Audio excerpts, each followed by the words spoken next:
Good morning. Welcome in. Pretty important day of media availability happening at Ascension St. Thomas Sports Park. I'm Lucas Panzica. Buck is at the facility as we speak. Jackson Williams on the other side of the glass. So here's how things are going to work today. I'm holding it down. Buck will be at the press conferences. He will join us at 10:45 via Zoom in reaction to Chad Brinker's media availability. That begins right now. Reminder, Chad Brinker is meeting with Titans media with no video and no audio. So we will see quotes coming out from that, but we will have nothing to play you from that press conference. But the good news is there were cameras and there were microphones this morning. When Chad Brinker came on Ramon, Kayla, and Will, that entire interview is up on the 104.5 The Zone YouTube page. Subscribe while you're there. By the way, you can jump in and join us live on YouTube, Facebook, Twitter, and Twitch, Zone TV. Chime in on the F&M Bank chat. 615-737-1045 is how you jump in. So as we await some quotes to come down from Chad Brinker, we have audio to play for you from his chat with Ramon, Kayla, and Will this morning. I think they covered a ton of bases, a lot of things that Titans fans want to know more about. Final say on the roster, how that works between Brinker and Borgonzi. He did talk about the departure of Ran Carthon as the Titans general manager, fired 2 days after the end of the regular season. He talked about the quarterback position, the processes that they are about to play out in the lead up to the 2025 NFL draft. We will get to all of that. But Brinker is meeting with the media right now. And then at 11 a.m., new Titans GM Mike Borgonzi will be available. This will be a traditional press conference. We will carry that live for you right here. Note, Chad Brinker will be next to Mike Borgonzi, I'm told, at the press conference, so he will be taking questions in that setting as well. And also, you can hear Mike Borgonzi later this afternoon, 5 p.m. on 3HL. So that's everything that's happening today in kind of this culmination of, I guess, the last couple of years, Jackson, of Titans front office movement. I mean, do we go all the way back to the day John Robinson was fired as sort of that domino, that first one that fell and led to the Titans now introducing a third general manager in the span of just over 2 years? Been a lot of these, bud. A lot of introductory press conferences. So the questions that will be fielded at Ascension St. Thomas Sports Park will be as significant today. There will be as many questions about power structure within the franchise today as there probably have ever been at a Titans press conference at the facility, right? And it's not just about how the current structure will work, but how we got here. So how did we get here before we hear from Titans President of Football Operations, Chad Brinker? 2023, Chad Brinker is hired by the Titans from Green Bay as assistant GM to work under Ran Carthon, who obviously replaced the fired John Robinson, who was let go December 6, 2022. In the offseason after the 2023 season, Chad Brinker is promoted from assistant general manager to president of football operations, above Ran Carthon in the pecking order, but Carthon, as the general manager, still has final roster say. And then, of course, following the 2024 season, Ran Carthon is fired. Chad Brinker is put in charge of the general manager search, and he is, according to Titans president Burke Nihill, given final say on the roster as the, quote, tiebreaker. Last Friday, the Titans make it official that Chiefs assistant GM Mike Borgonzi will be the new general manager of the Tennessee Titans. That surprised some folks. There were people here and people across the league that weren't sure that Borgonzi, who was the biggest name candidate out there, would want a job in which it had been stated by the franchise that the president of football ops has final say on the roster, not the incoming general manager. And then there was this Albert Breer report on Sports Illustrated saying, quote, Borgonzi will oversee coaching, scouting, sports medicine, sports performance, and player development, and have final say on the roster. Breer said the idea generally is to allow Borgonzi to focus on building the team and football operation and take some other newer age elements of the job off his plate. So today is about clearing all of this up. Who does have final say on the roster? An answer Chad Brinker gave us this morning. Is that overblown? Are we spending too much time over those two words, final say, over the Titans 53-man roster? That's also something Chad Brinker discussed this morning on Ramon, Kayla, and Will, and this was the Titans president of football operations on that subject. Chad, when it comes to the title of general manager, I know, and I want you to clarify this, you have final say over the roster, correct? Yes, when it's correct. all said and done. Yeah. When it comes to maybe a decision that you and Mike Borgonzi come to, whether it's free agency or the draft, how do you guys go about maybe settling difference of opinions in terms of, since you do technically have the final say? Yeah, a lot of people make a big deal about this. They do. Yeah. They do. Really? I mean, I think it's going to be interesting when you all get a chance to talk to Mike later today. Let him talk about that, why this job was attractive to him. I mean, Andy Reid's got final say in Kansas City, and every organization, it's different. I mean, sometimes a head coach has it, a general manager has it, an owner, Jerry Jones has it, now a president has it. So it's I think it's way overblown. And Mike will probably touch on that a little bit because we've talked about it.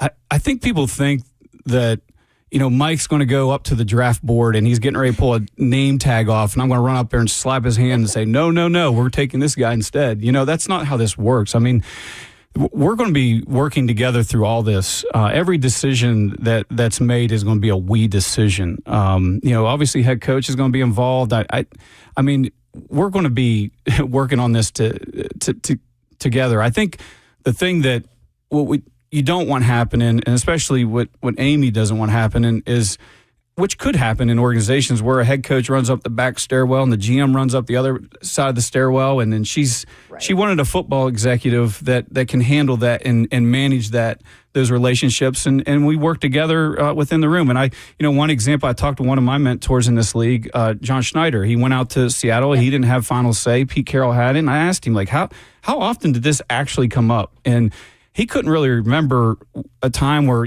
Pete just threw the hammer down on him. He said, sometimes there's going to be times you're going to disagree. You want that. You want healthy debate in the room and all that.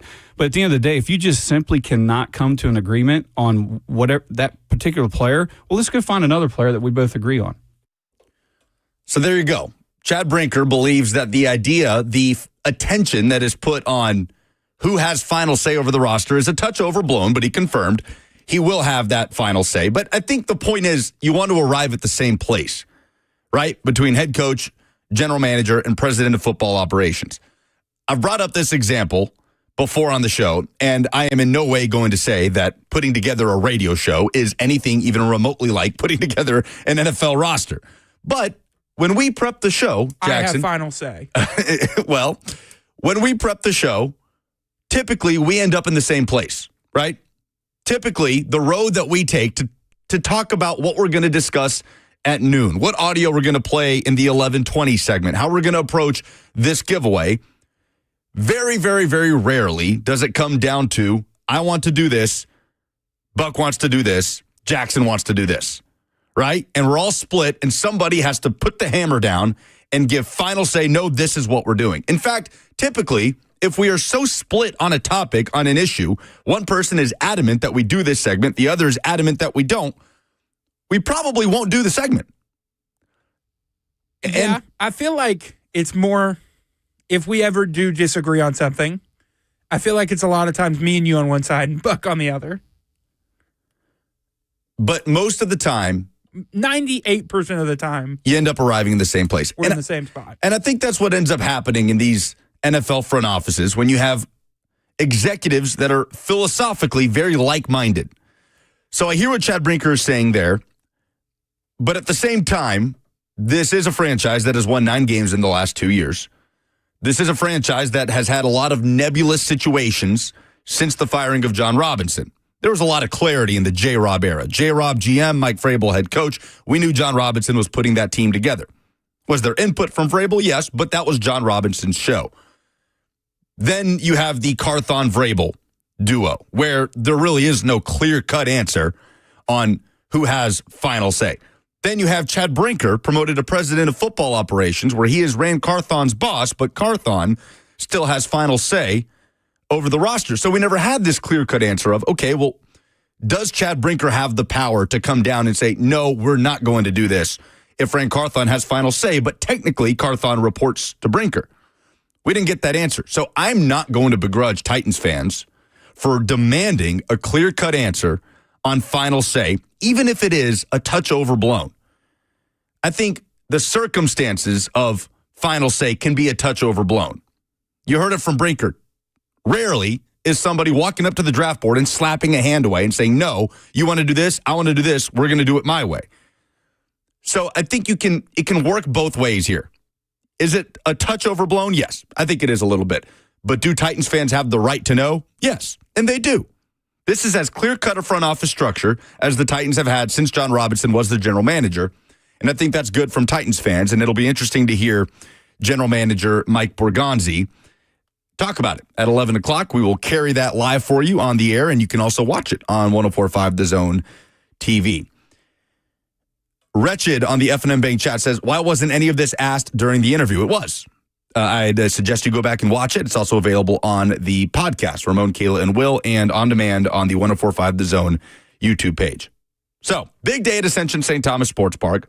A lot of questions to be asked of Mike Borgonzi and Chad Brinker, who, again, will be taking questions alongside Borgonzi in front of the media.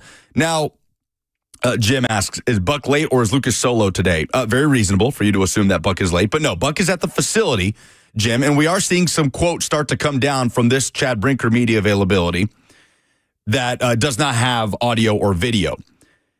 So Brinker was asked about why others deserve to stay with the Titans after Ran Carthon was fired following a 3-14 season. His answer, this is according to Buck's Twitter account, quote, I don't know what I'm supposed to say regarding that. I was hired to do a job. Paul Kaharski tweeting out quotes saying Chad Brinker disagrees with the idea that he is the most fireproof of Titans brass. He says, I'm out front like no other right now. Brinker also saying the structure is unique but not abnormal.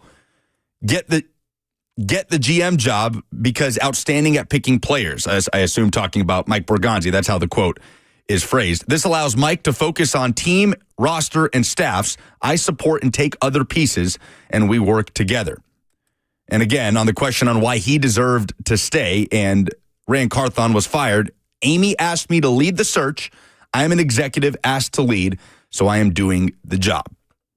So there you go. There's a lot more coming down here that we will get to. I'd encourage you to go back and listen to Brinker's interview with Ramon, Kayla, and Will, but we will continue to read some of these quotes from Titans reporters meeting with Chad Brinker as we speak. But coming up next, we're going to learn a little bit more about new Titans GM Mike Borgonzi. Pete Sweeney of Sports Radio 810 in Kansas City is going to chime in, give us some insight on the new general manager of the Tennessee Titans. That's coming up next on 104.5 The Zone.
So what do we know about new Titans general manager Mike Borgonzi?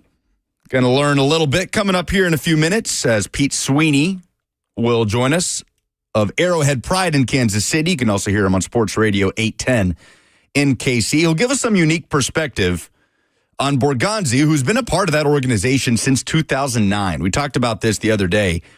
3 general managers that have worked for the Kansas City Chiefs, and Mike Borgonzi has worked for all 3 of them in some form or fashion, whether it's Scott Pioli, John Dorsey, or now Brett Veach, who Borgonzi shared an office with for a long time when they were working under John Dorsey, who was the GM that made the pick of Patrick Mahomes. And I don't know if Titans fans just want Pete Sweeney to come on here and say Mike Borgonzi was one of the louder voices in the room when it came to drafting Pat Mahomes. But it's not just about Mahomes, right? I mean, the Kansas City Chiefs and what they've done in finding value at multiple different positions, the amount of rookies that have helped them in this back-to-back and now approaching a potential three-peat of Super Bowls, it's an impressive thing. So we're going to talk about that with Pete Sweeney, just how much of that Mike Borgonzi is responsible for, and see how much he can tell us. 615-737-1045. If you're just joining us, Buck is at the Titans facility because Chad Brinker is sitting down with Titans media as we speak. So plenty of quotes are coming down here. Remember, there's no audio, no video in this press conference. Brinker will take questions alongside Mike Borgonzi when that press conference starts at 11. And you can go back and listen to Chad Brinker's interview with Ramon, Kayla, and Will from earlier this morning, whether it's on the podcast or the 104.5 The Zone YouTube page, where they covered a lot of bases there. But he talked about Ran Carthon this morning and with Titans media. We'll play for you what he said about Carthon being fired 2 days after the end of the regular season. But this is from Jim Wyatt on Twitter, Titans president of football operations, Chad Brinker, just a few minutes ago. I am ultimately responsible for all football matters. He said he did not ask for control of the 53. It's what the owner wanted. So Chad Brinker is telling us he's doing the job that Titans controlling owner Amy Adams Strunk asked him to do. He went on to say, again, this is from Jim Wyatt, we're going to work through all these decisions together. As a group, we'll work through any differences in opinions that we might have. He also said the new GM will have a chance to flip the roster and that we won't pass on a generational talent with the first pick in the NFL draft. We're doing our homework on all the prospects, including the quarterbacks. Brinker also saying we have to get playmakers on this roster, and that all starts in the draft. You can get gritty pros in free agency. And this one from Teron Davenport. Our structure is unique, but not abnormal. Amy wanted a football executive. That's me. Then we have a general manager, and there's a head coach that has to report to him. So again, the Titans structure is as clear-cut as it has been in a very long time. Chad Brinker, Mike Borgonzi, Brian Callahan. That's the power ladder, for lack of a better phrase. And I know a lot of people wanted to hear Chad Brinker talk about Ran Carthon. A lot of people wanted to hear Ran Carthon talk about Chad Brinker when he came on Ramon, Kayla, and Will a couple weeks ago. This was Brinker this morning when asked about the firing of Ran Carthon just after the end of the regular season and that loss against the Houston Texans. Well, I'll say this. First and foremost, I have the utmost respect for Ran Carthon. He means a lot to me professionally as well as personally. He's a friend. And, this all happened so fast, and I think people forget there's a human element to all this. And I'm still trying to allow my thinking to catch up to my feelings, because the decision was made, and then immediately it was, Amy and I talked. She's like, we're going to find a general manager, and I had to flip into we got to find a general manager mode. And Ran is, it's disappointing that we got to this spot, and I miss him. And like I said, he's a good friend. He's a bright football mind. We know what we signed up for in this league. This is a tough and unforgiving business. It's a hard business. I mean, you know that. Ron, you played in this league, and you understand what that's like. And I've heard people say it's a good business, but it's a difficult life. And I really understand what that means, and especially in the position that I'm in now. And they say it's lonely at the top. I'm kind of feeling that. I understand what that means a little bit now. But again, Ran... we won 3 games this year and 9 in the last 34. And ultimately, it just wasn't good enough. None of us was good enough, me included. we got to get better in all phases. And unfortunately, it ended up the way it ended up. And like I said, Ran and I've talked. I mean, he knows we're friends and we have great respect for one another. And I love his family. They're just great people. And it's just disappointing we got to this point. All right, so there you go. That's Chad Brinker talking about the firing of Ran Carthon. And look, there were a lot of things that I think people wanted to hear Ran Carthon say when he did that interview with Ramon, Kayla, and Will that he was never going to say. There were probably certain things that people wanted to hear Chad Brinker say to that question about Ran Carthon, and he reiterated a lot of that stuff with Titans media as he's currently speaking at Ascension St. Thomas Sports Park. But Ran Carthon was asked about that relationship with the franchise, with the front office, including Chad Brinker. And as expected, Carthon was not ready to throw anybody under the bus. He said it was a lot of love. There were hugs at the end of that meeting when he was let go by the Tennessee Titans. So I just think when it comes to that Carthon interview, there were a lot of things people were hoping to hear him say that it was just never going to happen. So people will draw conclusions. Obviously, the context around that is obvious. Chad Brinker was Carthon's boss. Carthon had final say. Carthon is fired. Now Brinker has final say, and the Titans bring in a new general manager. But you were never going to hear probably what you really wanted to hear from Carthon and Brinker. How those guys truly feel about one another, we'll never know, but we know what they're saying publicly. So there you go. Hopefully that type of thing can be put to rest now. The Brinker-Carthon drama that I know a lot of Titans fans have been craving. Now, this is interesting from Jim Wyatt as Brinker continues to meet with the media. Chad Brinker says that Mike Borgonzi will make the draft picks. So he will be in charge of the NFL draft. Now, that might sound conflicting to some people. Do you think there is confusion in that, Jackson? Chad Brinker saying he has final say when it comes to football decisions on the 53-man roster, but Mike Borgonzi will be the one making the picks in the NFL draft. I think it is a little confusing because at the end of the day, the most important decision for the 53-man roster is the number one overall draft pick. So now you're saying the new GM has not final say, but is going to make the draft picks. And the draft pick is the most important football decision. So it's kind of convoluted. The way that I have kind of digested this, after reading the Albert Breer reporting that Mike Borgonzi will have control over the roster, but hearing Chad Brinker say he has final say over the roster, and to hear Titans president Burke Nihill say that Brinker will, quote, break ties with the roster, I almost view it like Chad Brinker has final say in the way that an owner would have final say. You look across the NFL at any franchise where the owner interjects, right? And it happens all over the NFL. It doesn't necessarily happen here. We've never once known Amy Adams Strunk to be the type of owner that inserts herself into football personnel decisions. Obviously, there's been a lot of front office turnover. We understand that. And that is Amy Adams Strunk making those decisions. But when it comes to the roster, which players to draft, who to sign in free agency, trades, I don't know that Amy Adams Strunk has any impact on any of those decisions apart from just greenlighting things that come out of her pocketbook, right? So that's kind of how I view the difference in Brinker having final say versus Borgonzi having control of that roster. But let's learn a little bit about new Chiefs GM Mike Borgonzi as Pete Sweeney joins us from Kansas City. You can follow him on Twitter at PG Sween, S-W-E-E-N, author at Arrowhead Pride, also appears on Sports Radio 810 in KC. Pete, thanks so much for being here. Yeah, of course. Thanks for having me. Well, appreciate the time because anytime these type of moves happen, Pete, there's always kind of this lack of clarity, right? You see assistant general managers from successful franchises move on and take that step up all the time, but it's so hard to parse through what those guys were actually responsible for within that front office, right? Titans just did it here with Ran Carthon coming from a very successful, stable organization in the Niners. I know the Chiefs have had plenty of assistant general managers move on to take GM jobs across the league, whether it's Chris Ballard, Ryan Poles. So I'll ask you right off the bat, what was your initial reaction when you saw Mike Borgonzi will be hired as the new general manager of the Tennessee Titans?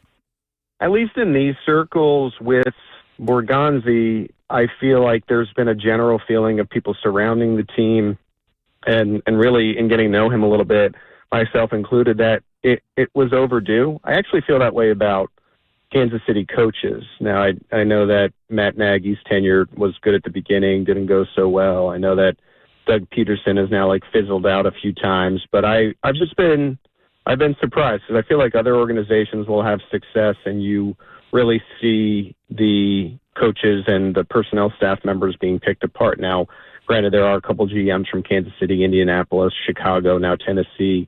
And so over the years it has happened, but this was a individual who was here for the entire Andy Reid tenure, and Andy Reid has made the postseason. I would say, what was it? Just a 1 year. He didn't make it. I believe that was in 2014. Every other year, they're a postseason team. This is predating Patrick Mahomes, and Borgonzi played a role in a part of that. Over the 16 years, he had a lot of different roles, and when you would ask General Manager Brett Veach just about their whole operation, I mean, it was a person that they always mentioned. We got him a few times in the media. I got to interact with them on game days and in the press box and otherwise. And just is a guy that seemed super sharp and had a lot of good people rooting for him. And I think that's why you saw interest. I believe there was interest in Washington and New England prior to. And so I think it's a great move for Tennessee. I know that there has been some discussion with the Titans as to who's making the final call, but I just tend to tell you that Kansas City really works in unison, and seems like they're building something similar in Tennessee now by adding him to the mix. Yeah, it's something that people have gotten really caught up with in this cycle, especially, Pete. And look, I'm not going to blame Titans fans with the way the last couple of years have gone, for wanting clarity on that front office pecking order. But could you give us some insight into that Chiefs front office and how that is structured in terms of Andy Reid's involvement in relation to the general manager, and just kind of where Borgonzi fit into that puzzle? Yeah, for sure. So I think in looking from afar, people are always wondering how that Kansas City operation works. And I think the word of the day, to kind of give to you guys is collaboration. I mean, they are very, very collaborative with their entire staff. And so how does Andy Reid fit into that mold? Well, when he left Philadelphia, he was sick and tired of essentially doing everything. Like Bill Belichick in New England never really got tired of that. And you saw toward the end of Belichick's career in New England, that part of his game, his package fell off quite a bit. They weren't drafting as well as they had, I believe, early in the 2000s into the 2010s. So Andy Reid wanted to get rid of that part. But to say that he isn't involved, I think it would be a complete overstatement. I think the reason why John Dorsey was dismissed in Kansas City was because I think he wanted a greater collaboration with people that he had been with forever.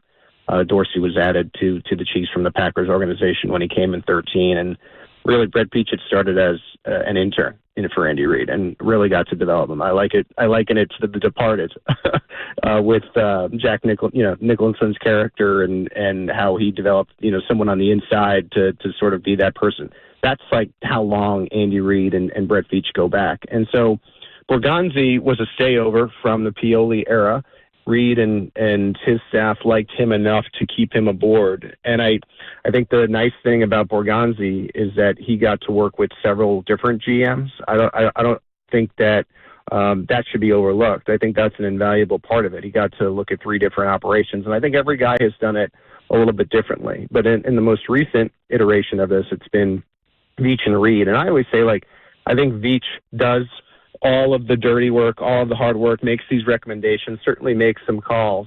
But it is a collaboration with Andy Reid. Andy Reid doesn't want to necessarily look, for example, at 1,000 prospects, but I think he would like to look at maybe the 30 to 60 they're interested in and get involved a little bit and kind of tell that staff what he's thinking. And I think Borgonzi has just been an extension of Veach. And this is an organization that isn't just going to promote someone through the ranks if they're not worthy of it. I mean, they reward hard work, especially, I think, internally. And then, to go from really what was like a football manager to a scout, getting into the field, to being an assistant director to a co-director and then eventually the director of player personnel, and then doing so well and being so useful in that fashion to be promoted to, what was eventually the assistant GM, I just think speaks to how much they valued his opinion.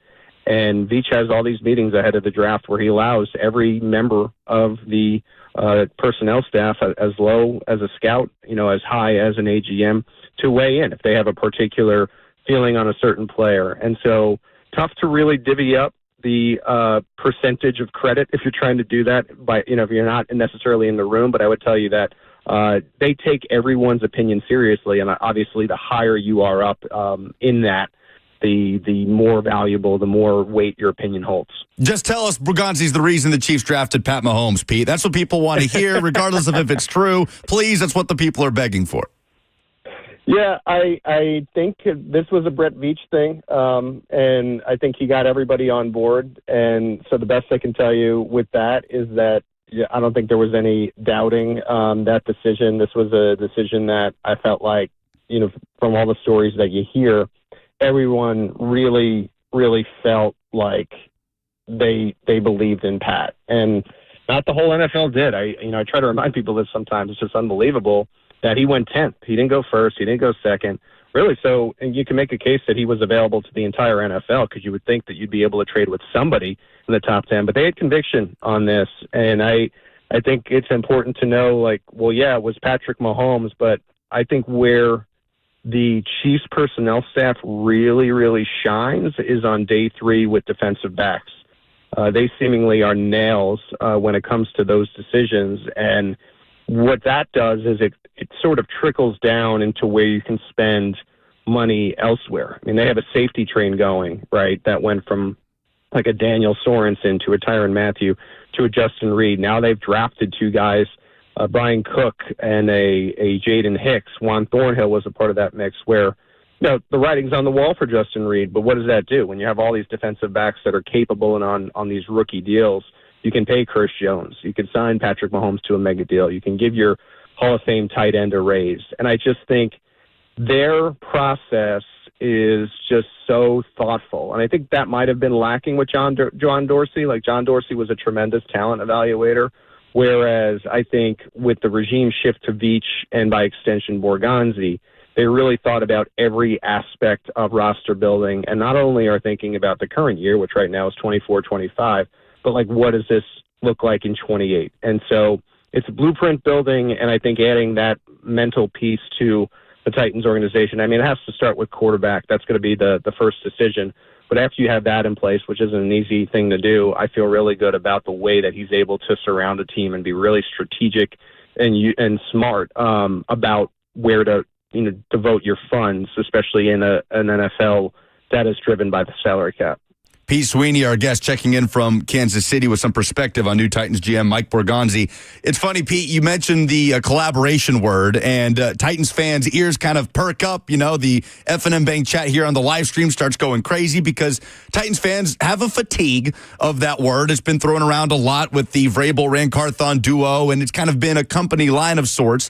But that is what it is, right? NFL front offices are made up of people working together, which by definition is collaboration. So I understand people are going to be tired of hearing that, but it's just interesting to hear that perspective from a franchise that's done it successfully like the Chiefs. So I am curious from that outside perspective, when you look at this structure, Chad Brinker, president of football ops, with final say over the roster, Mike Borgonzi under him as the GM, who will have, maneuvering power to control the roster, to flip it, to make draft picks, and then down to Brian Callahan as a head coach.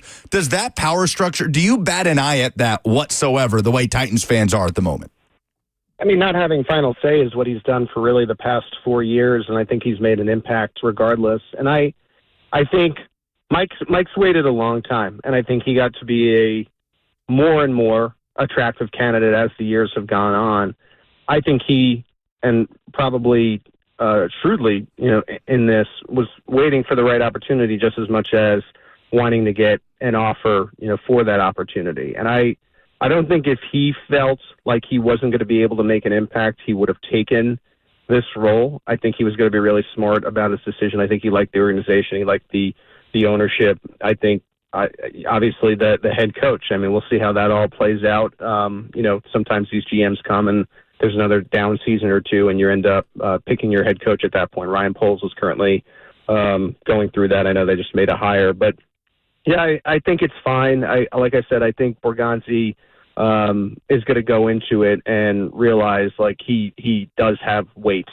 And I know that I can hear you in your voice, like Titans fans maybe sick of collaboration, but when it works, it's the best way to do it. I mean, that's how Kansas City has really been able, I think, to be this consistently good on a year-to-year basis. So I throw some caution into getting too upset at collaboration. When collaboration works, it really works. And so I would focus on getting away from the bad collaboration to leaning into what could be really good collaboration and lead to some sustained success. There you go. And we'll hear Mike Borgonzi talk about that coming up in 20 minutes at his introductory presser. Pete, I know it's a busy week for you guys. Bill's coming to town with yet another AFC championship in Kansas City. So really appreciate you taking out the time today. Yeah. And I as someone who has watched Borgonzi and interacted with him here, I think, of course, I don't want to speak for Chiefs fans. I'm just a reporter, but I think everyone is certainly rooting for him. Not to the point of AFC bye, but I think everybody would like to see Borgonzi succeed because he's been such a great guy for KC and has worked so damn hard. So I appreciate the time. No, thank you. And it's great perspective. Pete Sweeney of Arrowhead Pride. You can hear him on Sports Radio 810 in Kansas City as well, at PG Sween, SWEEN. Follow him for any and all Chiefs coverage. Big game. I feel like a classic is expected this weekend against the Bills. We'll see if it lives up to it. Certainly looking forward to it, but appreciate Pete giving us the time. All right, coming up next, Buck will join us from Ascension St. Thomas Sports Park after hearing from Chad Brinker sitting down with the media. That's next on 104.5 The Zone.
All right, so the F&M Bank chat is very unhappy because it was all fun and games from the start of the 10 o'clock hour, and now Sad Boy Radio begins for the next few minutes. Buck Rising joins us from the Ascension St. Thomas Sports Park Titans facility after Chad Brinker sit down with the media. No camera, no audio, Buck. What did you hear? What are the takeaways from Brinker's media availability? Well, it was certainly interesting. I definitely wish that the audience could hear it. Unfortunately, they never will. I thought that we covered a broad swath of things, including why Chad Brinker didn't want the general manager title, but is getting final say. He said that he didn't want it, that Amy Adams Strunk, as the controlling owner, wanted him to have it. You can debate the merits of that. He talked about the fact that Amy is not here today and not going to speak on the new general manager that the organization has hired and her level of frustration that 3, quote, dignitaries have been fired, and that she is committed to a level of patience for the process that, otherwise has not indicated that they are a very patient organization relative to expectation. I also learned that he doesn't want to talk about the Ran Carthon stuff anymore, that he's trying to move forward, and I get that, but our perspective was, no, we need to understand how it was that we got here, what fell through the cracks, and how much involvement you actually had in last year's roster, to which he said that he had responsibility, but not authority. Responsibility, but not authority. So I understand the Ran Carthon follow-ups there, but essentially that is being deferred to an Amy Adams Strunk decision, is what you were saying, the decision to let go of Ran Carthon. The way that he made it sound is that he found out Tuesday like everybody else, because the first question that I asked him is specifically, when did you decide that you wanted to move on from Ran Carthon? And he deferred that decision to Amy Adams Strunk and said that I was hired, quote, I was hired to do a job here, and then immediately started to talk about the general manager search, to which he said that he was flattered that so many top candidates were interested in a job that nobody else seemed to externally find attractive. What kind of clarity did Brinker provide in terms of his role in having final say over the roster and the role that Mike Borgonzi will have in shaping the roster through the draft and free agency? What he said is Mike, he has final say because Amy wanted him to have it. Mike is the primary regarding the roster construction, but he is there to help facilitate what Mike needs. He, again, like he did on the morning show, and I heard the interview with Chad Brinker. Everybody should go check it out. I thought Ramon, Kayla, and Will did a great job talking about a variety of different subjects that didn't come up in our session, but certainly were broached there. What he said to that effect on Borgonzi and he is, again, repeating the line about it being overblown, the level of interest in it, to which my follow-up was, well, people get fired for these decisions. No, how could that be overblown, especially for a 3-14 football team? And then he, understood the question and started to talk about, well, we understand that everything is hyper-scrutinized, everybody is evaluated, everybody is covered and talked about until you start to win football games, which he's right. I mean, nobody would care about this stuff if this wasn't a 3-14 team and the worst team in football last year. All right, there you go. That's a quick summation. We'll hear more from Chad Brinker coming up at 11, right? He'll be next to Mike Borgonzi at the podium? Yeah, there's a lot of ground that still wasn't covered, so I would expect that this on-camera portion would still have a little bit of high heat, the way that this offline session did. Okay, and that's coming up in just a few minutes. All right, get out of here, go over to the press conference room, and we'll hear from you soon. See you, boys. All right, that's Buck chiming in from Ascension St. Thomas Sports Park. So slowly but surely, I feel like clarity is emerging, right, in terms of the final say discussion. And again, I'm on the side of, is it overblown? Yes. Do Titans fans have the right to know who has final say over the roster? Also, yes. But it does seem like Mike Borgonzi will have a significant say in shaping this Titans roster. He will be the one to shape the Titans roster. And again, Chad Brinker just has that authority as somebody who is above Mike Borgonzi in the front office to step in any moment that it's needed. So we'll see how much more clarity we get on that coming up at 11 o'clock. We will carry Mike Borgonzi's press conference with Chad Brinker alongside him live right here on 104.5 The Zone, 615-737-1045. If you want to check in before the presser gets started, we will also air it on 104.5 The Zone TV. So you can watch that and interact on the F&M Bank chat, YouTube, Facebook, Twitter, and Twitch. So what is the biggest question that Titans fans want to hear new general manager Mike Borgonzi asked? from Titans Media today. We put it to a poll today. What is the number one question that you want to hear asked to Titans GM Mike Borgonzi? Or what would you ask Mike Borgonzi? Mr. First Down says, what interested you in this job? John says, don't think we'd ever get a truthful answer, but how fast does he think it'll take to turn the Titans around? What about this opportunity made you feel this was the right job for you after being in Kansas City for 16 years?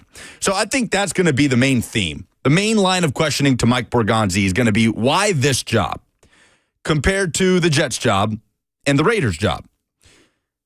And you look at those two jobs and ask yourself, okay, why would a GM want to go work for the Jets and the Raiders over the Titans? People seem to be largely surprised that Borgonzi was considered to be the best candidate on the market, chose the Titans. And the conclusion people would come to is, well, you have final say in New York and in Vegas, the way that you don't in Tennessee with Chad Brinker above you in that pecking order. But I would ask, do you? Do you really? With the New York Jets, do you, as the general manager, have final say in an organization where there was reporting that the owner nixed a trade for Jerry Jeudy with the Broncos because his Madden rating was too low? Do you have final say with the Las Vegas Raiders, with an owner like Mark Davis that has been hiring and firing GMs and coaches for a lot longer than the Titans have in the last couple of years? And then Tom Brady's a part of that equation as well. And he clearly is a significant part of this search for a new GM and a new head coach. So can we zoom in on those two jobs and ask ourselves, do you really have the final say there that you wouldn't have here? Can an argument be made that Mike Borgonzi can be a general manager here with a football person, someone who has built a career in football, and Chad Brinker being the one above him, rather than a billionaire owner being the one that can swoop in? Just something interesting to kind of parse through as we talk about kind of the validity of this Titans job. And Mike Borgonzi will be asked about it a lot. Coming up next, we'll hear from the new Titans GM live on 104.5 The Zone.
All right, here we go. Another introductory press conference happening at Ascension St. Thomas Sports Park. New Titans general manager Mike Borgonzi meeting with the media alongside President of Football Operations Chad Brinker, and we go to it live. First and foremost, I want to take a moment to acknowledge and thank all the other candidates who were part of this rigorous process. Some of these individuals are close professional friends, and all of them are highly respected across the NFL. It was a challenging decision, and we are grateful for their time, effort, and thoughtfulness that they put into this process. Ultimately, we chose Mike to be our general manager, but it's important to recognize that we have an incredible pool of talented leaders in the game today. We're excited to see the paths they will take and the impact they'll continue to make in this league. Next, I'd like to express my sincere gratitude to everyone involved in the interview process. Again, this wasn't an easy decision, and it required collaboration and input from many people within our organization, from our ownership group, front office staff, to our coaches and scouts. Your commitment to finding the right leader for this team was invaluable. We truly appreciate all the hard work and dedication. Now, let's talk about Mike. When we set out to find our next general manager, we were looking for someone who not only had a deep understanding of the game, but someone who had a clear vision for building a championship culture and a football team that would be successful year after year. Mike Borgonzi is exactly that person. He brings a unique combination of experience, leadership, strategic thinking that aligns with where we want to be and where we want to go as an organization. And throughout his career, Mike has consistently demonstrated the ability to evaluate talent, build strong rosters, and create an environment where players and coaches can thrive. We firmly believe he is the most well-rounded candidate for the job, and we have every confidence in his ability to lead us to success. Now, Mike and I first met in 2009. I've always admired him from afar. We became professional friends in this business. We've talked over the years about players. We just had a lot of great conversations over the years, and then ultimately we've been in negotiations with one another, and I felt like I'd rather him being on our team than have to go against him and continue to go against him out there in those negotiations. But obviously we have a history and a relationship. I'm excited for Mike to have this opportunity, and he truly is the best candidate to lead this franchise into the future. And as we all know, we have a big opportunity ahead of us. First, with free agency, and the NFL draft is fast approaching, and it's a pivotal moment for this team. This will be Mike's first opportunity to put his stamp on our roster, and we're excited to get to work. There's a lot of talent available, and we know that Mike's approach to player evaluation and his commitment to building a team that can contend year after year gives us the best chance to succeed. We're all ready for the challenge, and we're all in this together. Mike, I want to welcome you and your family to the Titans organization. We're excited to see what the future holds under your leadership. We know you're ready to roll up your sleeves and get to work, and we couldn't be more excited for what lies ahead. Thank you all once again for being here today. We're ready to get started and take this next step in our journey toward building a championship football team. With that, I'll turn things over to Mike Borgonzi to share a few words. Mike, the floor is yours.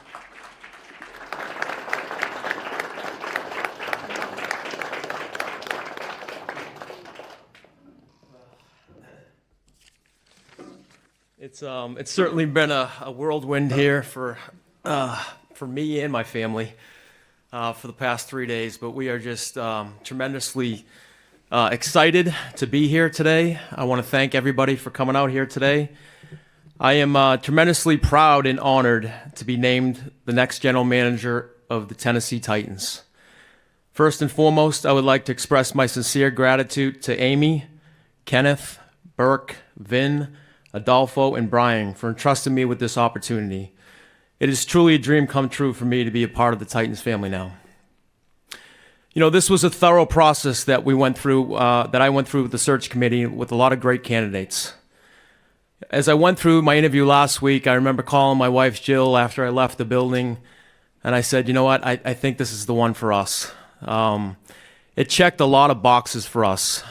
Great ownership, great fan base, great people in the building that I got to meet, and it's Nashville. One of the big priorities for me, if I was going to uproot my family from Kansas City, is a place that we love.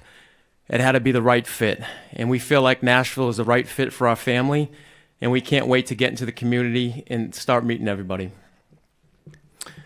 The other reason why I took this job and I thought it was appealing was because of Chad Brinker. And Chad just mentioned we've known each other since 2009. We've had a great friendship, a great working relationship. I believe in everything that Chad stands for, and I'm thrilled for the opportunity now to partner with him now. I would like to introduce my family now, if you'd like to stand. My beautiful wife, Jill, my son, Joey, and my daughter, Nina. They're my rock, they're my foundation. I would not be up here without them. I love you guys very much. I would like to thank my parents as well, Al and Doris, who are back in Boston. And hopefully they've figured out how to stream this thing now, but it'll be recorded, so. They taught me the foundational values of hard work, discipline, and really just doing things the right way with respect and integrity. So thank you to them. To my best friend and my brother Dave, you know, we push each other every day to try to be the very best. Thank you for your friendship and support throughout our journeys. I want to thank Clark Hunt, Tavia Hunt, and the entire Hunt family for allowing me to be part of the Kansas City Chiefs for the last 16 seasons. They're truly a first-class organization, and we had so many great memories there that we will cherish. I'd like to thank all the people in the Chiefs organization that I've developed relationships with over the last 16 years now. Coaches, scouts, support staff, business staff, and of course the players that have helped me get here today. I'd like to give a shout out to my agent, Doug Hendrickson, as well, for his friendship and his tireless work that he put in during this process. To all my mentors that have come along the way, I would be up here for days if I had to name them all, but I do want to acknowledge a few that have really had an indelible impact on my life. First, my high school coach, John DiBiaso, at Everett High School in Massachusetts. You know, early on, he really showed me the blueprint, you know, what it is to have a championship caliber team. Through hard work, discipline, resiliency, and teamwork that led us to a state championship there. To Phil Estes, my college coach at Brown University, he instilled the mental toughness that is required to be a championship team. He recruited this blue-collar city kid to an Ivy League school and completely changed my life. To Scott Pioli, who believed in me and gave me my first opportunity to work in the National Football League. My family and I will always be indebted to you, Scott. To John Dorsey, who taught me the art of scouting. He gave me an opportunity to be a part of the organization when change came about, and I am forever grateful to him for that. To Andy Reid, a Hall of Fame coach and person who exemplified everything that is good about the game of football. For 12 seasons, I was fortunate to be part of a winning culture that he instilled every day. His work ethic, his humility, and his respect for the game has had a profound impact on me. And finally, I'd like to thank Brett Veach. I met Brett when he interviewed for the Chiefs back in 2013.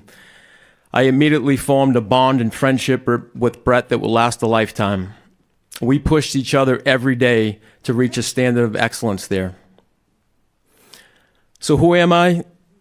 What are my beliefs and vision for this organization? First off, I'm a little bit of an abnormality. I'm a Northeast guy with a funny Boston accent that loves country music. I'm a proud husband and father that believes in the power of love and connection. I have a passion for the game of football. I have a passion for people. I have a passion for doing things the right way through the values of character, connection, commitment, and communication. The identity of my leadership will be connected, it will be disciplined, and it will be detailed. I believe in what I like to call an us culture. Unity over self in everything that we do. We will put the team above individual agendas and make the best decisions for the Titans. I believe in the power of alignment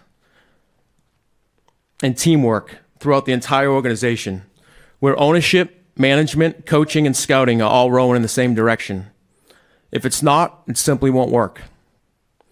My vision as a team builder is to draft and develop.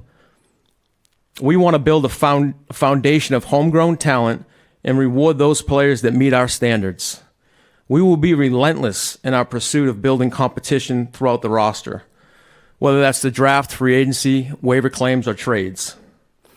And I think it's imperative that we build the right 53 on this roster as well, and not just collect talent. We need the right mixture of talent and character in order to build a championship caliber team. We want a big physical team in the trenches that is fast and violent on the football field. We want players that love the game of football, that are smart, that are tough, that are dependable, and they believe in unity. Make no mistake about it. The most important people in our building are the players. We are here to help, support, and develop them on and off the field to maximize their abilities in order for us to win at a high level in this league. And this will take the efforts of the entire organization to do this. In closing, I'm excited to finally start the process of building and sustaining a championship team here. I can't wait to start working with our scouts, Coach Callahan, his staff, to build a synergy that we need to consistently compete for championships. To the people of Tennessee, we will do everything in our power to represent you in the right way and make you proud to be a Titans fan. Thank you again for this tremendous opportunity. Tighten up, and with that, I'll open it up to questions. Mike, when you talk about what attracted you to this position, how much of it was having the first pick and over $50 million in cap space? Sure, that's pretty attractive. But that wasn't solely the main reason why I came here. Like I said, I told you it was because of ownership. It was because of the people in this building, Chad, Coach Callahan, Burke, Amy, everybody that I've met. And this fan base, which we've played here before. I know what type of fan base this is. I know they're passionate. And like I said, the city of Nashville. So there's a lot of factors that came into play. Mike, what is your comfort level and understanding of the structure that is in place for you, Chad, so on and so forth? Yeah, where I came from in Kansas City, we didn't really see any structure. We all kind of worked together to make the best decisions for the team. So we weren't really concerned about titles there. At the end of the day, we were trying to make the best decision for the team at that point. Can you give us maybe a specific example of somebody or a couple guys that you helped their case with the Chiefs as that guy wound up being part of the roster there? Been there a long time.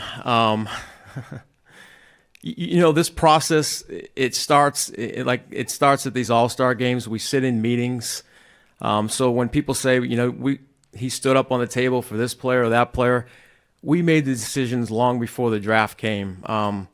There's certain people, certain players along the way that, we have different opinions on. But at the end of the day, we're making that decision. I would never stamp my name on any player there.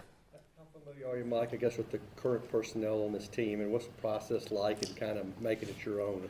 Yeah, so I knew a lot of these players coming out of college when I studied them coming out for the draft.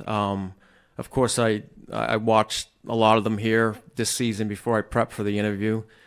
There's some talent on this roster, but we're a 3-win football team right now.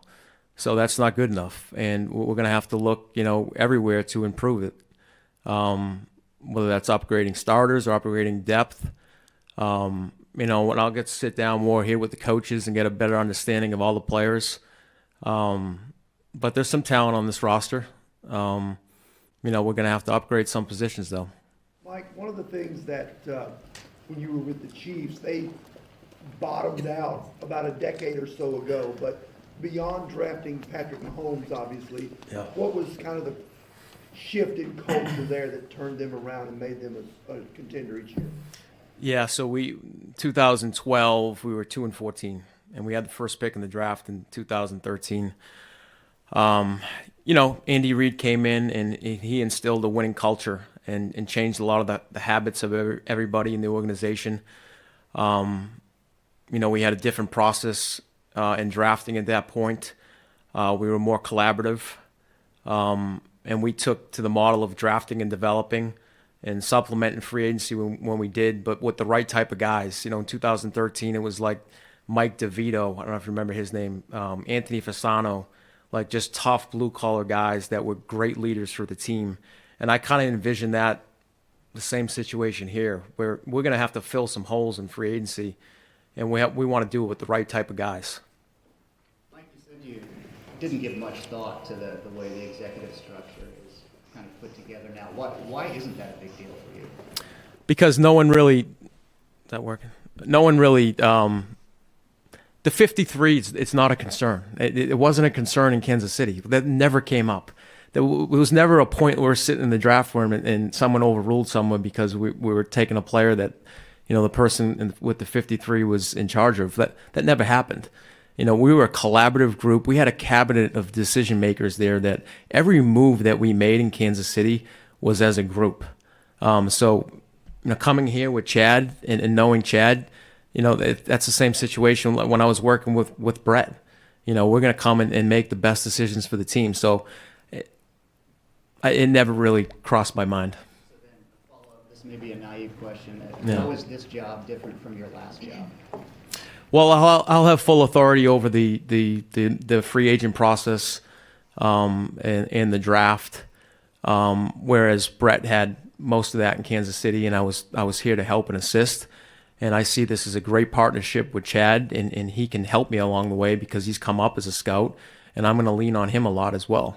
What does that mean, full authority over free agency? I thought Chad had full authority on the roster. Well, I have full authority over the process. Now, Chad will break tie if there's ties. He's in charge of the 53, and that's why that is put in there. But I'll have full authority over running the meetings, the draft. I will pick the players. Mike, when it comes to that number one overall pick, what have been the early conversations you've had with Chad and staff? It's early. We just started. The first thing we're talking about is our roster, and then getting down to the Senior Bowl and the East-West actually first. So we're very early in those discussions. You mentioned that all options are on the table. I imagine same thing in your eyes. Yes, we're coming into this. I'm coming into with this an open mind. But we're going to evaluate every situation and make the best decision for us with that pick. The way you guys build franchises, I think you said, generally takes a lot of patience. What makes you feel confident that there's patience here, given what's happened in the last few years, and there's a team coming off a 3-14 record last year? Yeah, listen, I know the urgency to win in this league, no matter where you are. So we're going to be disciplined in what we do. We're not going to make rash decisions to try to improve the roster the ways we don't think it should happen. Like I said, we'll supplement free agency, but we want to build through the draft. We need to build that core foundation of players really to change the culture, and that takes a little bit of time. Chad said he'd like to see 30 draft picks in the next 3 years, 12 in the top 100. How realistic is it to get those picks, and how difficult will it be? It's certainly it's possible, to do that. Like I said, we just have to have discipline in the draft as we're going through the process. Draft picks are our biggest form of currency. So when there's opportunities to trade back to collect more picks, we're going to do that. So that's always the goal, to try to get as many picks in the top 100 as you can. Mike, when you were in Kansas City for those 16 years, what did you learn about identifying talent that fits your team, and what is that you're looking for? Like, what's kind of a description of what you're looking for? Yeah, so I briefly touched on big picture, what you want the team to look like: big, physical, in trenches, fast and violent. So we've had a very collaborative group in Kansas City. We're in constant communication with our coaches. And that's one of the things that, when I just got here now, but I talked with Brian, is, I want to meet with every coach on the staff. I want to meet with Brian. I want to see, what the formula is for that player. We're never going to waver on the character part, of course. But in terms of the scheme, we want a profile of what we're looking for that player. So, yeah, I'm looking forward to doing that with Brian and his staff, but that's something we did with Coach Reed and his staff. You talk about big physical, fast, violent. I imagine that's what everybody's probably looking for this time of year. Just what gives you the confidence that you can separate that and find the people you're looking for rather than just go for what's big? Yeah, you have to be very thorough in the process and define exactly what you're looking for. So if you want a big, tough offensive line, then those are the guys you take, and you got to go out and find them, whether that's free agency, trades, draft, waiver claims. You have to search under every rock, and if you want to have fast players, look for fast players and identifying those. And like I said, it's not just collecting talent, though. It has to be the right fit with the talent and the character piece. Chad, when it comes to the draft picks, Mike says that he's got the final say on the draft picks. But if, for instance, with this number 1 pick, if you had a strong conviction that the guy that Mike liked was not the answer, would you be able to overrule Mike on that draft pick? Like I said before when we talked, this is going to be a we decision. You got to understand the process that we go through in all this. We're going to be in that draft room starting when we get back from the All-Star games. No daylight for the month of February. Our process is, we get in the room, we start with the offensive tackles, and we go from the top of the draft board all the way to the bottom, and we watch 3 or 4 games on every guy and start building the board. Once we get to the draft, you let the board talk to you. The work has been done at that point, and you allow the board to talk to you. But ultimately, like I said before, Mike is hired to build this roster, and he's going to get every opportunity to build the roster. Chad, this is your guys' 3rd attempt at this kind of a structure. What gives you the confidence that this is going to be the thing that gets it right? I think Mike Borgonzi. So just to clarify, when you guys are setting the board and you're deciding, okay, here's who we like at number 1, if he has a strong conviction for who number 1 is and you don't believe that, who then goes in the number 1 slot?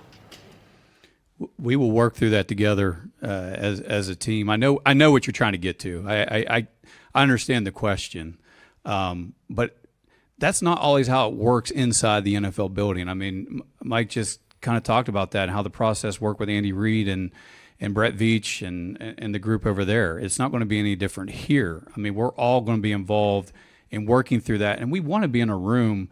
We want diversity of thought in the room. You want to have healthy debate. You want to go through those things together.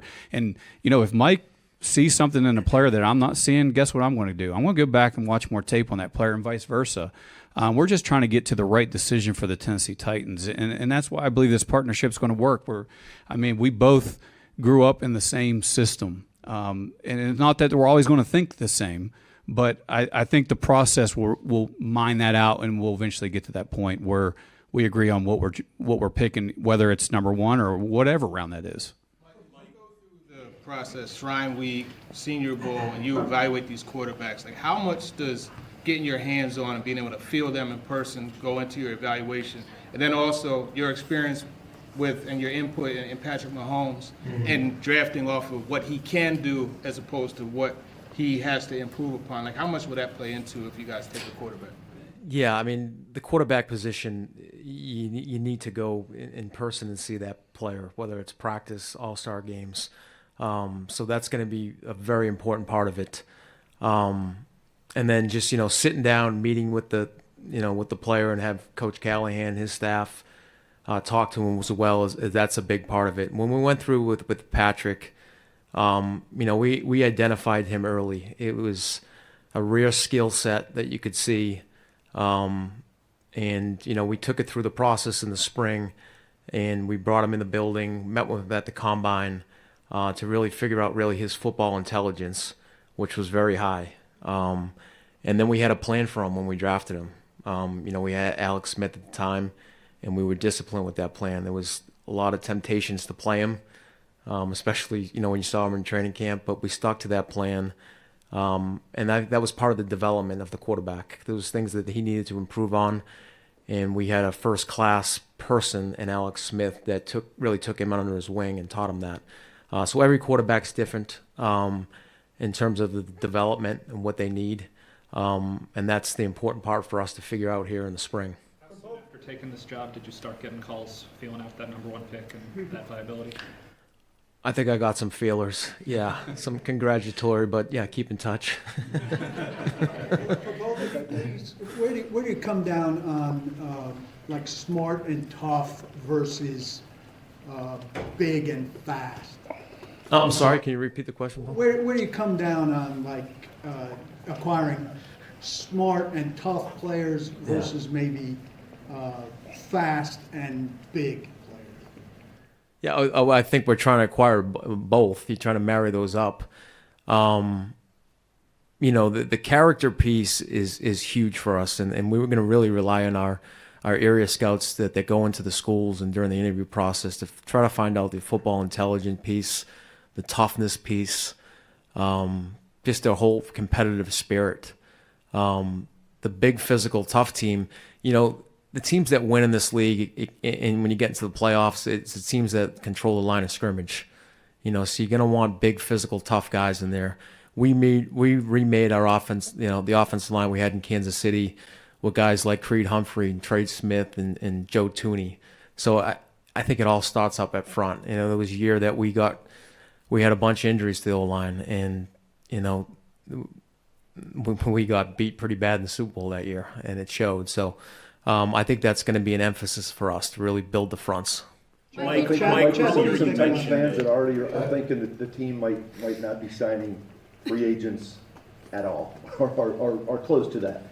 I guess I just wondered, can you clarify a little bit your sort of policy on being more selective in free agency than perhaps the team was last year? You weren't here. Like I said, I think we're going to be a draft and develop team, but we're certainly going to have our hand in free agency at some points. But you have to be disciplined and smart with it. I think it's important to fill for role players, and guys that are good locker room guys. And when you have a young team, those are the type of guys you need. And like I talked about before, that's what we did in Kansas City when we weren't a very good football team. We brought in some tough veteran, smart guys that could really change the room. And guys like Anthony Fasano and Mike DeVito. I think those are the things we're probably going to be looking at. Mike, you mentioned. I'll answer your question. I know you asked me as well. Big, fast, smart, tough football players who love winning more than anything else, right? But when it comes to building the roster, of course, we want to be big and tough in the trenches. You want speed on the outside. But the question you're asking about the smart and toughness part, that's when we get with the coaching staff. That's part of roster building. You figure out what positions are the ones that you can get away with a little bit less. And that's something, the conversation we will have with Brian Callahan, we'll have with Denard Wilson on the defensive side of the ball, where maybe if you can't find the complete package, what are those positions where we can get away, or where we actually need someone who is just a smart, tough, gritty football player. But there's other positions that you have to have the speed, you have to have the explosiveness, you have to have the size and the length to affect the game that way. What have your initial conversations with Brian been like? They've been great. We've had mutual friends over the years and coworkers. And of course, we competed against each other over the years when he was in Denver, and then, of course, his last stop in Cincinnati. But yeah, we've had great talks. During the interview process, we had great talks, and we're going to continue those talks, and we're going to head down to these All-Star games here coming up. But just getting a feel for the entire roster, that's really the first thing that we have to figure out, and then discussing the strengths and weaknesses, and then I'll meet with his staff as well. Mike, Mike, we talked when people about hit up and down the draft with the Chiefs, they've been able to find guys like L'Jarius Sneed in the 4th round, Trey Smith in the 6th, Tyreek Hill in the 5th. What is the key to not only identifying those players, but developing those players so that they can do more than cover a punt for you? Yeah, I think like I talked about, we did a tremendous job. First of all, Chad talked about with the meetings. I mean, we sit in a room and we watch every player. So there's not a player in the 5th, 6th, 7th round that the GM does not watch. So that's just our process. And then when we bring the coaches in the spring, that was one of the things that we wanted to make sure there was a vision and buy-in for the player. So we wanted to make sure we're on the same page on the player that we were taking. They knew exactly what they needed to develop and get better at. So some of those players, you mentioned, even like the Jalen Watsons and the Sneeds that we had there, we knew exactly what we were getting, and the coaches knew exactly what they were getting. And I think that's important on being on the same page. Mike, you talked about words like unity and alignment. What, maybe aside from your relationship with Chad, specifically equips you to kind of be that bridge piece for this organization? Besides my relationship with Chad? Yeah, or maybe if that's a factor, but Yeah. just for you specifically, why Yeah. are you equipped to kind of be this bridge and unity and alignment? Yeah, because I've seen it in Kansas City, and I think that was one of my roles there. I oversaw the personnel department, and I would try to connect other departments in that building, whether it was a training room, strength and conditioning. And I just knew if there wasn't alignment and communication in the building, then it just doesn't work. I've seen dysfunction before too, and I've seen when it works. So when everybody's on the same page, rowing in the same direction, they know they have the same vision for what you're trying to accomplish, and the communication is at a very high level, then you can have success. And that's what I experienced in Kansas City. That's why I believe in it. When we walk into the draft room, for example, one of the things we talk about, and you mentioned this before, about how titles don't matter. Everybody's title gets checked at the door. We walk in there as one unit. And my scouting report is going to be on display for everybody in that room to look at and evaluate, as well as his and everybody else in that room. And we're all in there collectively trying to get this right. And the guys on our staff, maybe the scouting assistant who's just getting started, is going to see that I missed on a player. Maybe I had a bad day at the school that day, or I didn't have a good evaluation. It's going to be on display, so we're all being held accountable in that room together. But also it's a development piece for our young scouts too, as they get to see and watch how this whole process comes together. So that's what's maybe unique about this, and why this has been successful in the places that we came from. We've seen it work, and we've seen people leave those places and be successful in other organizations by implementing that process. That's why we believe in it so much. You talked about serving the players. To what degree in your relationship with them do you want to be their friend? And to what degree do you need to be, does it need to be? It's an open door policy for me. As a leader, you're a problem solver. So if there's issues with the players, I want them to always feel comfortable coming into my office and talking with me. Our job is to maximize their ability. Whether that's through coaching, strength and conditioning, sports science, everything that we do is to enhance our players. And you have to hold them accountable to that too. And I think the biggest part when I talk about, bringing in people with character, that, you really don't have to push them as much. They're self-accountable. They do it themselves. So that's why I think it's important, we go through this process and we acquire players, that we're bringing in the right type of players that have that mindset. Mike, you talked about, I guess, Patrick Mahomes earlier, how important, maybe as you start your job, is it to find that quarterback, and do you explore every avenue, whether it's free agency, draft, and do you think there will be some, and guys currently on the roster, do you think you'll have some good options available? We're keeping an open mind on this, but the quarterback is the most important position, arguably, in sports. So you have to solidify the quarterback position. So we're going to turn over every rock, whether that's free agency, draft, or, we have quarterbacks on the roster here. We're going to give him every opportunity to play and to compete. But we're going to attack this thing. We're going to be relentless attacking this until we find the answer. What are the attributes you value most in the quarterback? Well, you have to have the physical arm talent, obviously, to make every throw in the league. Accuracy, decision making are big parts of it. The way you process coverages. The game's changed a little bit too, so having mobility, not just a pocket passer. And of course, the leadership part is a big part. They are the face of the franchise. They are your leader. They're the ones that are going to stand in front of the team every day, and they're going to follow them. And that's what they do. They follow, Patrick Mahomes. They follow Joe Burrow. That's what they do. That they set the tone. They're the most important, arguably the most important position in all of sports. Thanks. Appreciate it. Thank you, Mike. Thank you. Please go back to the cameras.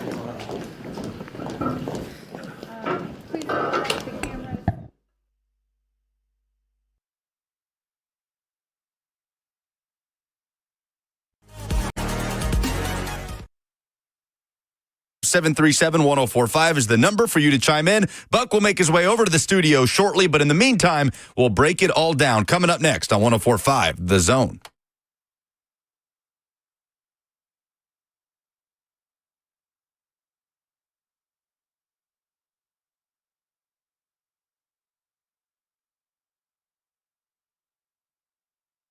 Start the new year off right with a new financial plan, because you've definitely asked yourself at some point the question whether you're going to have enough money when you retire or when you should start drawing from Social Security. Trajan Wealth is here to help you, and you can call them today to get that process started, because if those questions have been keeping you up at night, Trajan Wealth is there to put you on the right track and guide you through it. TRAJAN Wealth is Trajan Wealth, and they're not just any financial firm.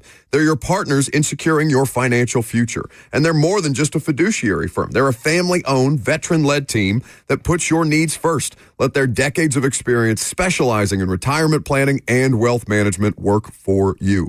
Trajan Wealth offers free consultations to help you develop your plan and your peace of mind. So call them today at 615-270-5000. That's 615-270-5000, or visit them online at TrajanWealth.com. Advisory services offered through Trajan Wealth LLC, an SEC-registered investment advisor. This is a paid advertisement.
All right. How we feeling? 615-737-1045 is how you chime in. Buck is making his way from Ascension St. Thomas Sports Park, so he'll be with us for the noon hour as we react to Titans general manager Mike Borgonzi's introductory press conference alongside President of Football Operations Chad Brinker. I will say this. I hope for all Titans fans that that's the last celebratory introductory press conference that happens at Ascension St. Thomas Sports Park for quite some time. It's 3 years in a row now that we've had one of those. Ran Carthon as the new general manager, Brian Callahan a year ago as the new head coach, and now Mike Borgonzi as your new general manager replacing Ran Carthon. Titans fans are exhausted, man. They're exhausted. Because it's not just about questions around how this current structure will work. It's about the path that the Titans took to get here, right? And I think that's what prompts a lot of these questions. Because I do think there's an irony here in that, let's say this is the direction the Titans went after firing John Robinson. Let's just go into a hypothetical world where when the Titans fired John Robinson, they decided to do a clean break. They decided to clean house and let go of Mike Vrabel and start over.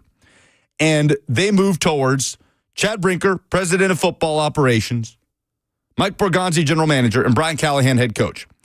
I think Titans fans would be so excited about that, right? Someone who comes from the Packers organization, someone who comes from the Chiefs organization, and someone who comes from the Bengals organization, leading the Titans into this next phase. But you can't ignore those 2 years in between. And Brian Callahan has been the head coach of this team for a year, and Chad Brinker was part of that front office, and they went 3-14. So there absolutely has to be a healthy skepticism with the processes that have led them to this point. 100%. But I also hope that we don't get too caught up in the weeds of the final say stuff. I feel like it was laid out by Borgonzi and Brinker pretty well. And I know Titans fans are tired of hearing the word collaboration. They are sick of it. And I get it. But collaboration, by definition, means people working together to achieve a common goal, right? That is what football organizations do.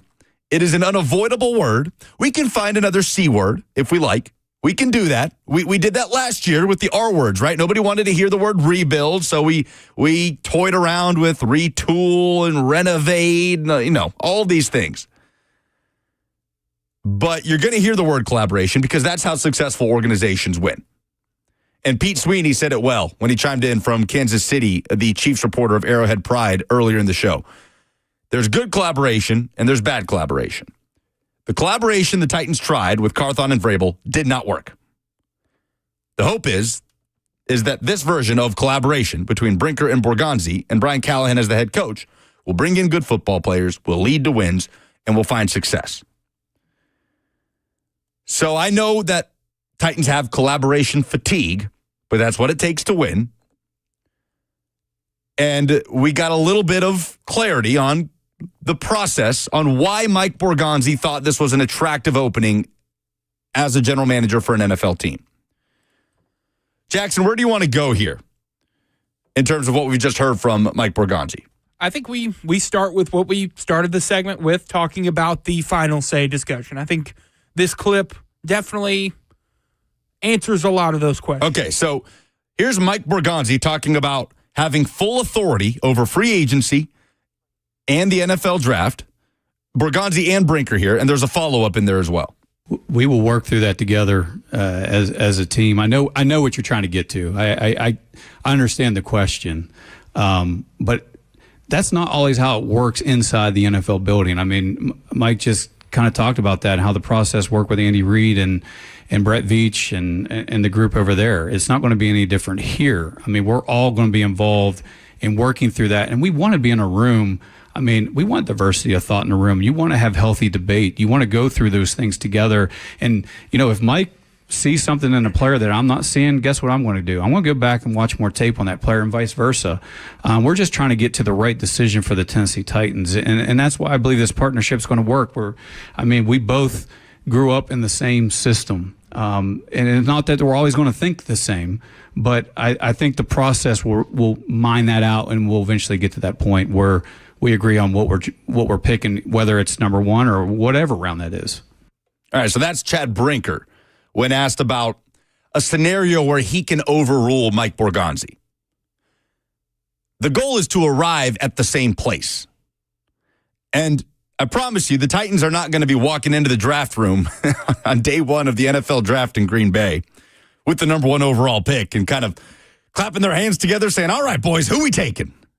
Right? What do we? And Borgonzi says, I want Cam Ward. And Chad Brinker says, well, I want Shedeur Sanders. And since Chad Brinker has final say, they draft Shedeur Sanders. That's not how this works. There's not going to be a cage match in the draft room. There are examples across the NFL of this type of system working.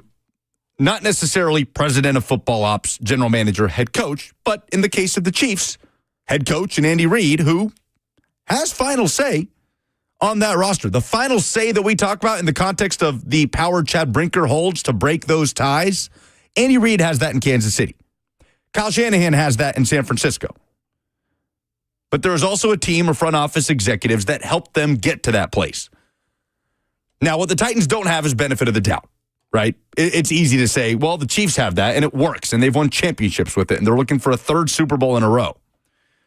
The Titans don't have benefit of the doubt. They have to earn that. They absolutely have to earn that. Chad Brinker has to earn that because he also was a part of 3-14 last year. Nobody's ignoring that. So the question is, how many strides do they have to take in 2025 to start to earn some of that trust from the fan base? We put it to a poll. What is your level of trust in the Titans' new front office structure? And we'll update the polls at the end of the show. But the options were high, to be determined, low, or straight up non-existent. 55%, the majority of votes say to be determined. And I think that's correct. That's fair. Yeah. You wait to earn that trust. But let's not jump to, don't want to hear the word collaboration, because that is what is necessary. And I know Titans fans are tired of it, but that's just how this works. And if they can earn that trust, if they can earn that benefit of the doubt, that's what remains to be seen. They don't have any of it right now. They went 3-14 last year, and they're on their third general manager in just over 2 years. So now begins the process of them trying to earn some of that trust, some of that benefit of the doubt back, and we'll see if they can do it. More reaction to the introductory press conference of new Titans GM Mike Borgonzi. Buck will get in here shortly, and the final hour of the show coming up next on 104.5 The Zone.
It is 12 o'clock. Good afternoon from the 104.5 The Zone studios. I'm Lucas Panzica. The Tennessee Titans officially introduced new general manager Mike Borgonzi earlier today in a press conference at Ascension St. Thomas Sports Park.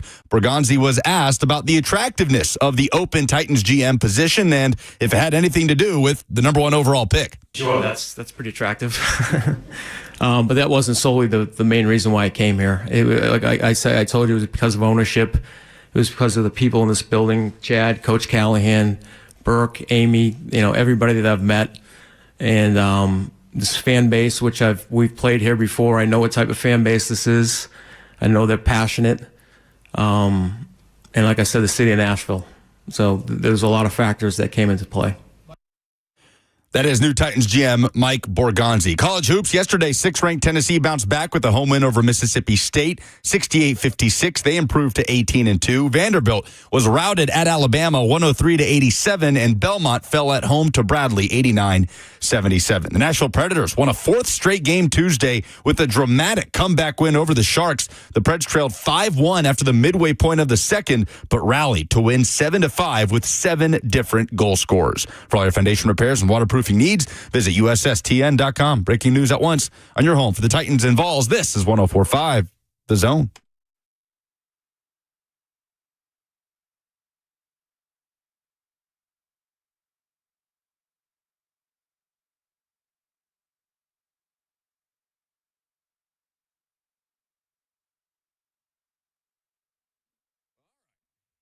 So we are back from the Titans press conferences, plural, even though one was conducted in front of cameras and the other one was not. Thank you to Lucas and Jackson for holding it down. Unfortunately for you all, I'm back for the final hour. Have you been sitting in my chair?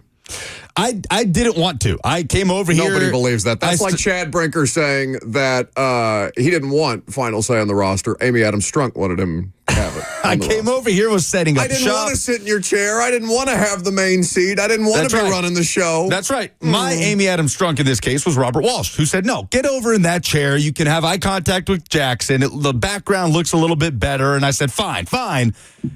So I conceded. Are you okay? You seem a little on edge. Are you on edge? Am I on edge? Yes, you are. That was pretty good. Good job, Bert. Hey, I love those boots. I do have Oster's boots on. You got a good look at those boots. Get out before I curb stomp you. It didn't get me. He did. Oh no, you moved. We'll check the replay. There was a flinch. There was nothing. There was a flinch. Oh no, I'll watch the replay right now. I'm undefeated in the new year regarding jump scares. Oh, Jackson, reset the board to are we 0. on camera? Oh yeah, we are. Okay, yeah, there will be video evidence. Oh then. please, Yes. again, start deflecting blame. Start saying that you didn't want the level of responsibility that you just had. It sounds very much like press conferences that I just left. Listen, it's fine. Like the Mike Borgonzi press conference, fine. It's an introductory press conference. Beyond that, the more interesting part was the no camera, no microphone session for, I would say we were in there for 30 to 35 minutes with Chad Brinker.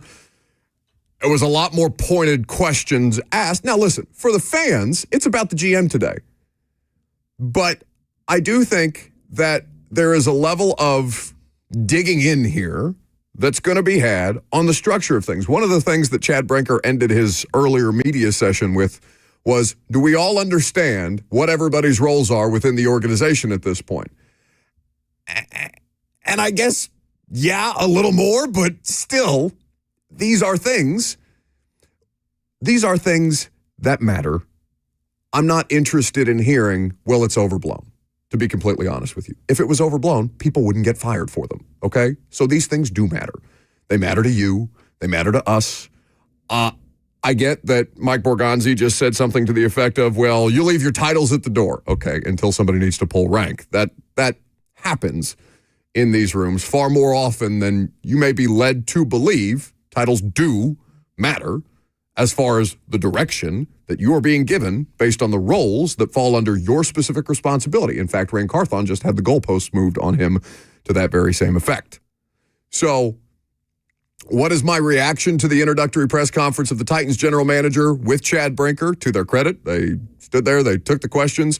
Going to get a lot less fluff from Borgonzi, it seems. Very direct, to the point, matter of fact, and that's fine. Like, I am for, which seems counterintuitive because I'm a media vulture, but I am for say less, do more.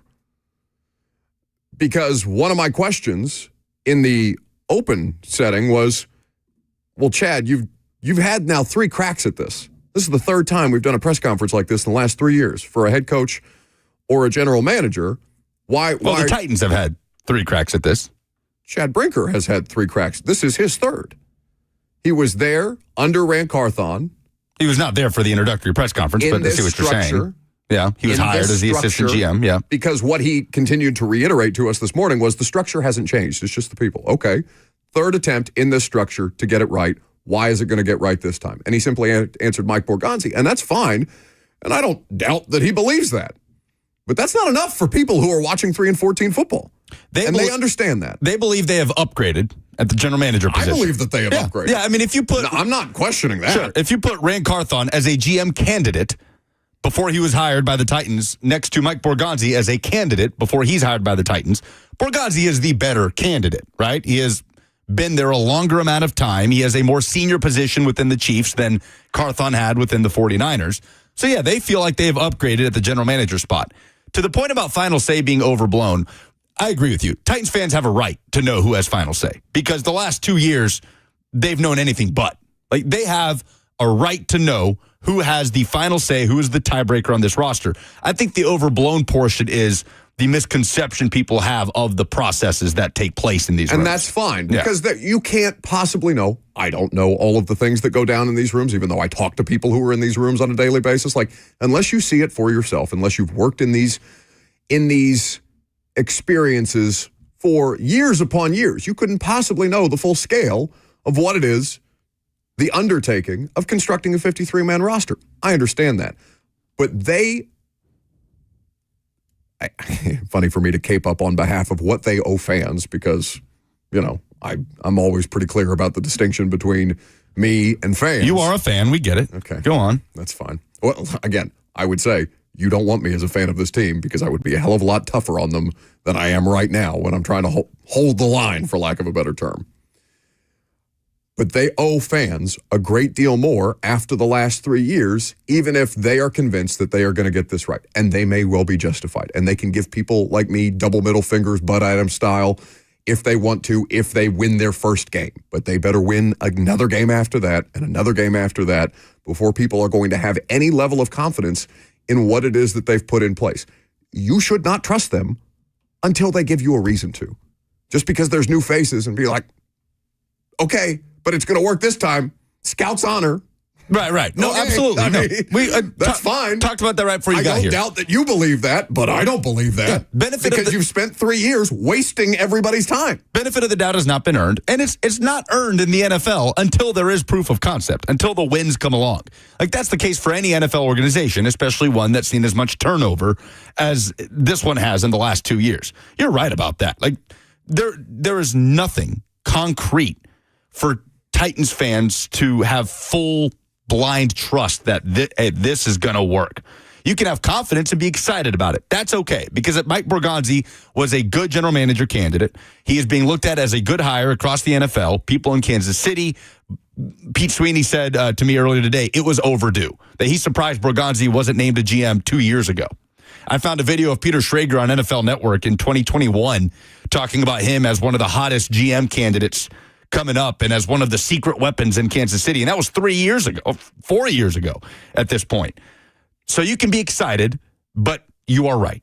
There's no benefit of the doubt. There's no blind trust that has been earned yet. That can only come with wins. Today, for them, should be their fan base should leave or should finish hearing that press conference.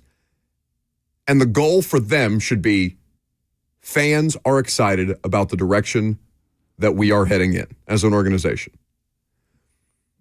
And there's nothing wrong. I'm not doubting. I'm not dumping on the idea of you shouldn't be excited about this just because I'm like, all right, I've done a million of these press conferences at this point in time. I don't care about the press conferences anymore. I care about the product on the field, and I can't make a fair evaluation of that until November, essentially. When we get further into a season, when we've got a representative sample size of the team that they've built, the processes that they went through to get the current team or the future team that they will now set about constructing, and all of the other words don't matter to me anymore. I mean, they matter when you say things and then you double back on them the way that they have in a couple of different instances. But what they are saying about visions and plans don't mean anything to me until we see the product. And they are operating as if they are getting a level of patience here that previous administrations did not get. That is something that Chad Brinker said in this offline conversation with us. Again, I very much wish that we could play the audio of that for you. That's, of course, embargoed, so we will not. Because live tweeting it did it no justice whatsoever. Fans deserve to hear what was said in that room as opposed to the polished version that made it into the press conference. So why is that? Like, what is the difference between reading? Because it's more honest. It's more raw. No, I know, but why is there to you such a big gap in reading verbatim what he said versus hearing it? Brinker? Yeah. Because he said far less in that press conference than he did spending 35 minutes talking to us about all the different I'm points saying that they got there. in that 35-minute session before the press conference, you said it didn't do it justice. Why is that? Like, we can read what he said verbatim. The quotes are there. Why does that not do it justice? Well, we can until there's a transcript. Like, you will have to wait. To live tweet these things, I can't possibly get the entire quote. Yeah. He's talking at much longer lengths. He's not doing these things in sound bites that are going to be clipped off after the fact. This is a much more, I wouldn't call it casual, because it was definitely more knives out than it was casual. And it's Brinker sitting at a press conference, not a press conference table, a conference table with all of us surrounding him, throwing questions at just him and not being distracted by the fact that Mike Borgonzi's up there thanking his family and he's with his children and all these different things. It's a much more raw and honest version of the answers that I think Titans fans are trying to get to, which, again, we will provide to you in print, but that's the best that we can do. I think to hear it from these people means more, frankly. So, like, Jim Wyatt tweeting from Chad Brinker in that media session with no video, no audio, quote, "I am ultimately responsible for all football matters." He said he did not ask for control of the 53. It's what the owner wanted. Yes. Okay. I did that as well. So what's the difference between reading that and hearing it to you? There's many, many more words in that answer that would fill in the gaps around what is being tweeted. The tweets are paraphrasing. Yeah? Yeah, for the most part. You want the whole quote. Mm-hmm. You want the whole quote to fully understand. Yeah, we will. Well, I assume I'll get emailed a transcript at some point today. Yeah. So again, I can put the whole thing out if you want to. We can do it at A2ZSports.com and you can make the determinations. But it's like to me, Lucas, it's like Rick Barnes saying one thing in print about, well, Chaz Lanier's not doing what we pay him to do, right? And you read that, and it sounds much different in print than it does when you hear the person saying it, because it doesn't come with the focal inflections, it doesn't come with the emotion, it doesn't come with the wry smile that Rick Barnes has after the fact. Like, all these things matter within the context of the conversation that was had. So we can get to all of these things. Coming up next, you'll hear more from Mike Borgonzi coming up in a second. I'm Buck Rising. It's 104.5 The Zone.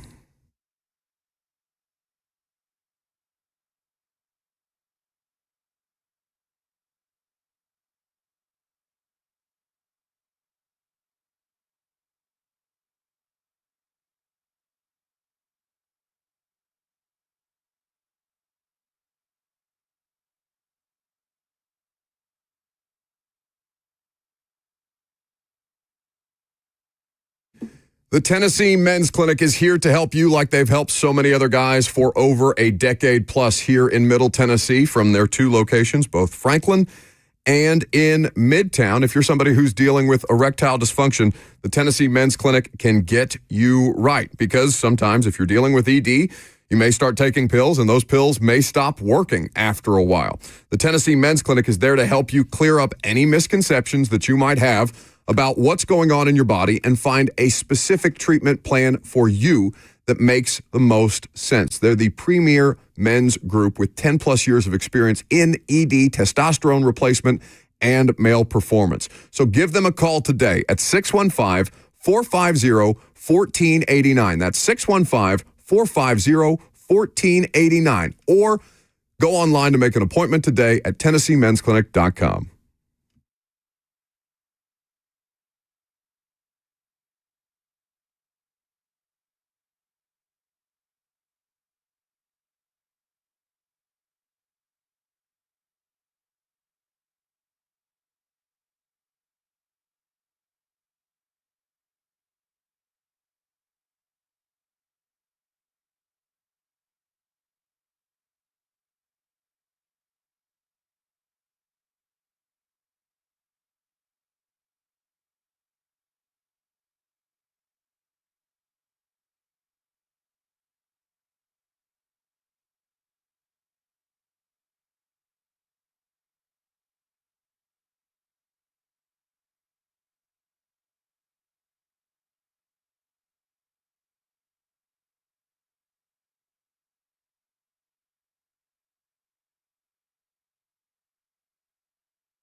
all right, man, I don't know how to do this.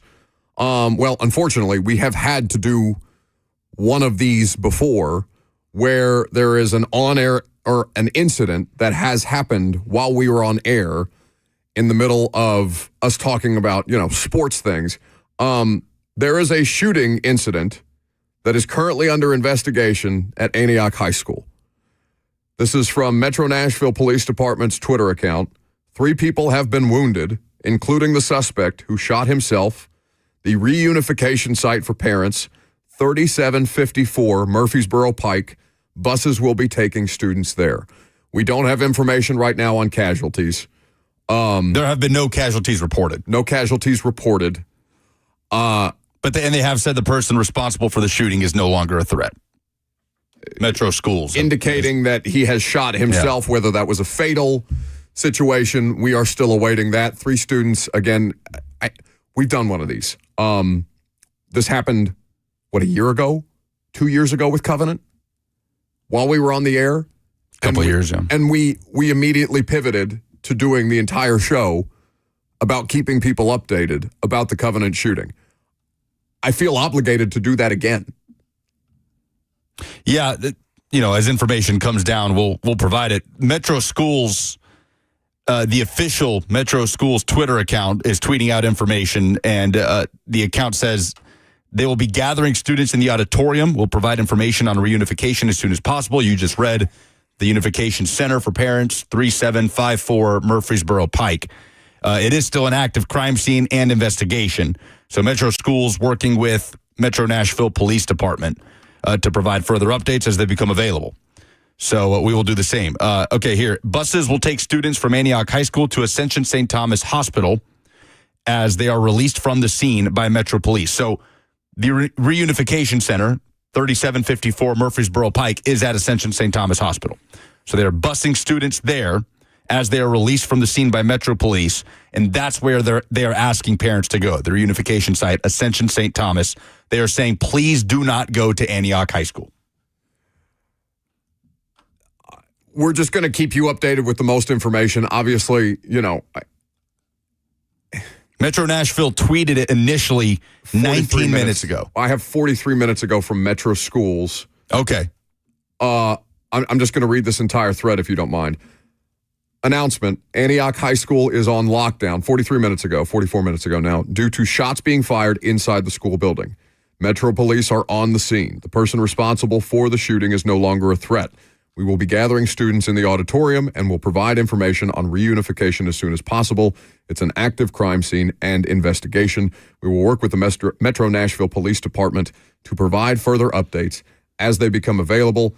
It goes on to describe the reunification site, as Lucas mentioned, 3754 Murfreesboro Pike, Ascension St. Thomas Hospital, Antioch High School families, informing them that buses will take the students from Antioch High School to Ascension St. Thomas Hospital at that site as they are released from the scene by Metro Police.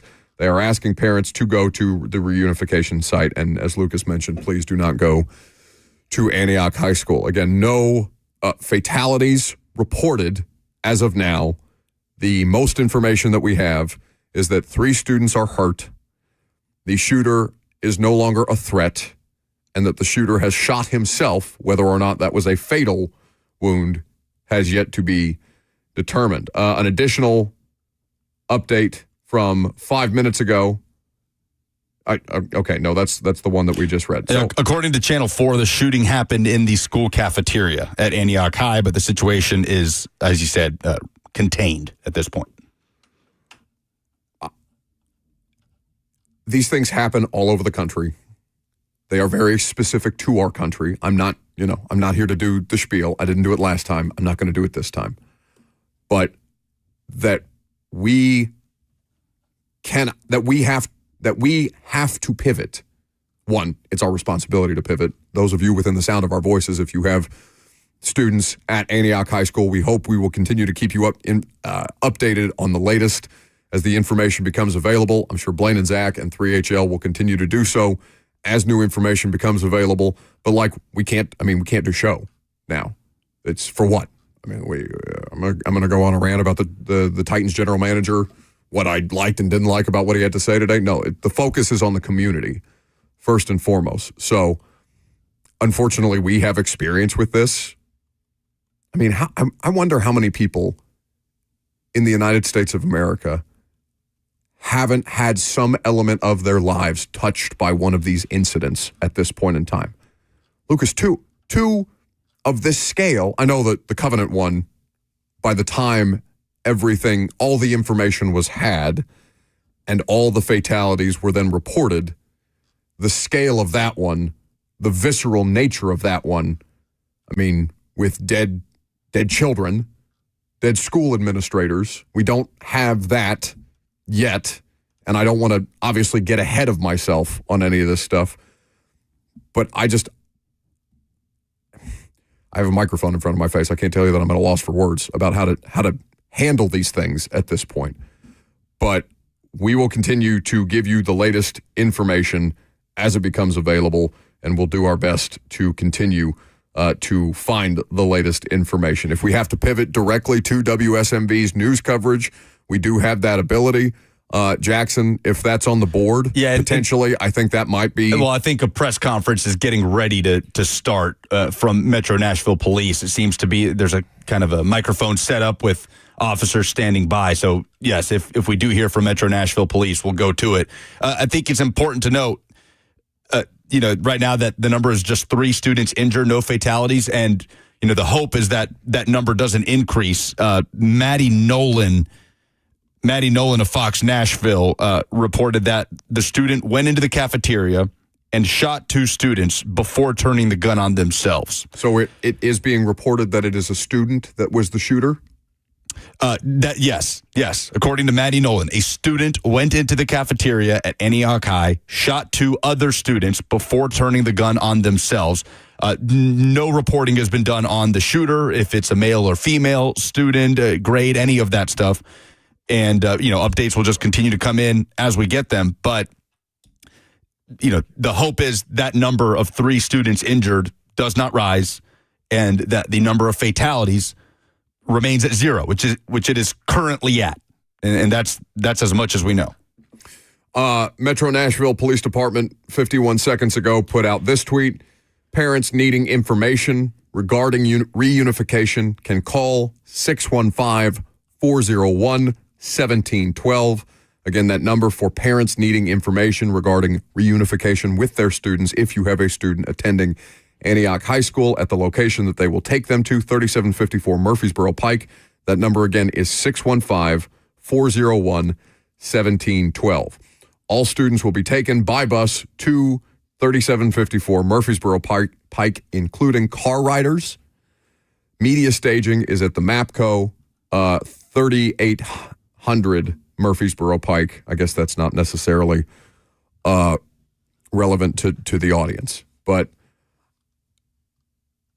right now, it looks like there is some staging for a press conference, as Lucas mentioned.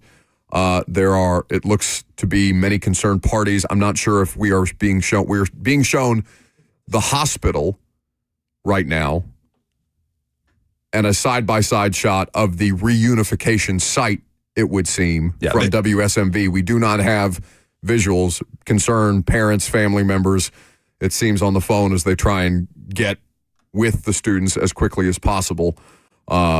Perhaps we can go down the hall to WTN. We had their news director come in here with us last time this happened, and we will continue to keep you updated with the latest there. Metro Nashville PD is diverting traffic away from Hobson Pike near the school. That is from Audrey Mayer of WKRN. So if you're near that area, near Antioch High School, stay away. Obviously, they're asking for people not to come directly to the school. They ask parents to go to the reunification site. But Hobson Pike they're diverting traffic away. So to keep that area as clear as humanly possible seems to be one of their next priorities here. Just the sheer level of fear, confusion, panic. We have talked about this before. The 3 of us don't have children. I don't ever remember being prepared for something like this. It wasn't ever a thought. I mean, we're not old. I'm the oldest one here. I'm 31. Yeah, me neither. I don't know what I assume there is some level of protocol that kids are prepared for, the same way that they used to do with tornado warnings, or like get down to the basement, get under your desk, tuck your head between your knees, or as best you can to avoid any kind of damage or situations that might result from being impacted by a physical force of nature. I don't know how you can possibly prepare for these situations. They happen so often. Yeah. I don't know how a high schooler gets access to a gun. Well, it's not just parents of students of the high school too, right? It's friends, family, loved ones of faculty, staff, and just the sheer amount of people that work at a public school, a Metro Nashville school like Antioch High School. So yeah, this ripples across the entire mid-state for people that could know somebody, could be related to somebody involved. We've read that address for the reunification center. Really, it's just Ascension St. Thomas Hospital. That just might be easier for folks than remembering 3754 There's Murfreesboro multiple Pike. locations, Lucas. You're right. Yeah. I think is why it needs to be specified. It is the Ascension St. Thomas Hospital at that specific location. But I mean, we're doing this live. We're trying to make sure that people who are listening in their cars, who may be impacted directly, parents, friends, family members, loved ones, to check in. An account called Aaron T. says, my T. help trucks, I'm not sure what help stands for in that particular situation, are assisting with traffic control in conjunction with the shooting investigation at Antioch High School. You can follow Metro Nashville Police Department on Twitter and local media for updates on this incident as we continue to keep you updated on the latest, the shooting incident under investigation at Antioch High School, where right now 3 people have been reported as wounded, including the suspect. So it's 2 people and the shooter. Yes. And it's been contained. Who shot himself, no longer a threat, currently is the shooter. That's the thing that made, the Covenant thing was active. Him or herself? We don't know the gender of the shooter. Metro Nashville Police Department is saying himself. Okay. I hadn't seen that. I'm reading directly from the tweet. The T-Dot help trucks are those yellow emergency vehicles that you'll see, whenever you're driving and they're blocking off a lane and there's an arrow telling you to move left from the Tennessee Department of Transportation. Reunification site, 3754 Murfreesboro Pike. Buses are taking students there. If you need information as a parent, the number that they are providing you to call is 615-401-1712. 615-401-1712. All students will be taken by bus to the reunification center at the previously mentioned address. And right now, that is as much information as we have. I just don't. The problem with this is, like, we are not qualified nor capable of advancing the story. We are not news reporters in this specific sense. I don't want to outsource it to people out there in the community to provide updates, because it's difficult for us to vet those things. And I think the thing that can be most detrimental is people providing, context, not necessarily the full context of what's going on, what they may have seen, what they're seeing on the internet. The places that you have to pay attention to right now are Metro Nashville Police Department. Metro schools are keeping people up to the minute, up to date on everything that's going on right now. It breaks my heart for the community. It breaks my heart for children who have to. Just imagine going to school and having to think about this. Yeah, like you said, I'm 29. I graduated from high school in 2014. And we didn't have school shooter drills. It was never even a thought. I went to a big public school in the suburbs of Birmingham, Alabama, and the doors to our hallways were just always open. You could just come and go as you liked. And now to think of how normal this is. Like senior lunch is a thing that we had at school. Right, you can leave. We could go. We could leave the building. You could come back to the building. Not quite as you please, depending on what your schedule was. I scheduled, I think Lifetime Fitness around my lunch hour so that I could get a little extra time, because the football coaches didn't care whether you were back on time or not. But just to be able to not have this cloud constantly hanging over you that seems to be so unique to the United States of America. And now there have been 2 of these incidents on a significant scale in our community, in just Nashville. This is Antioch.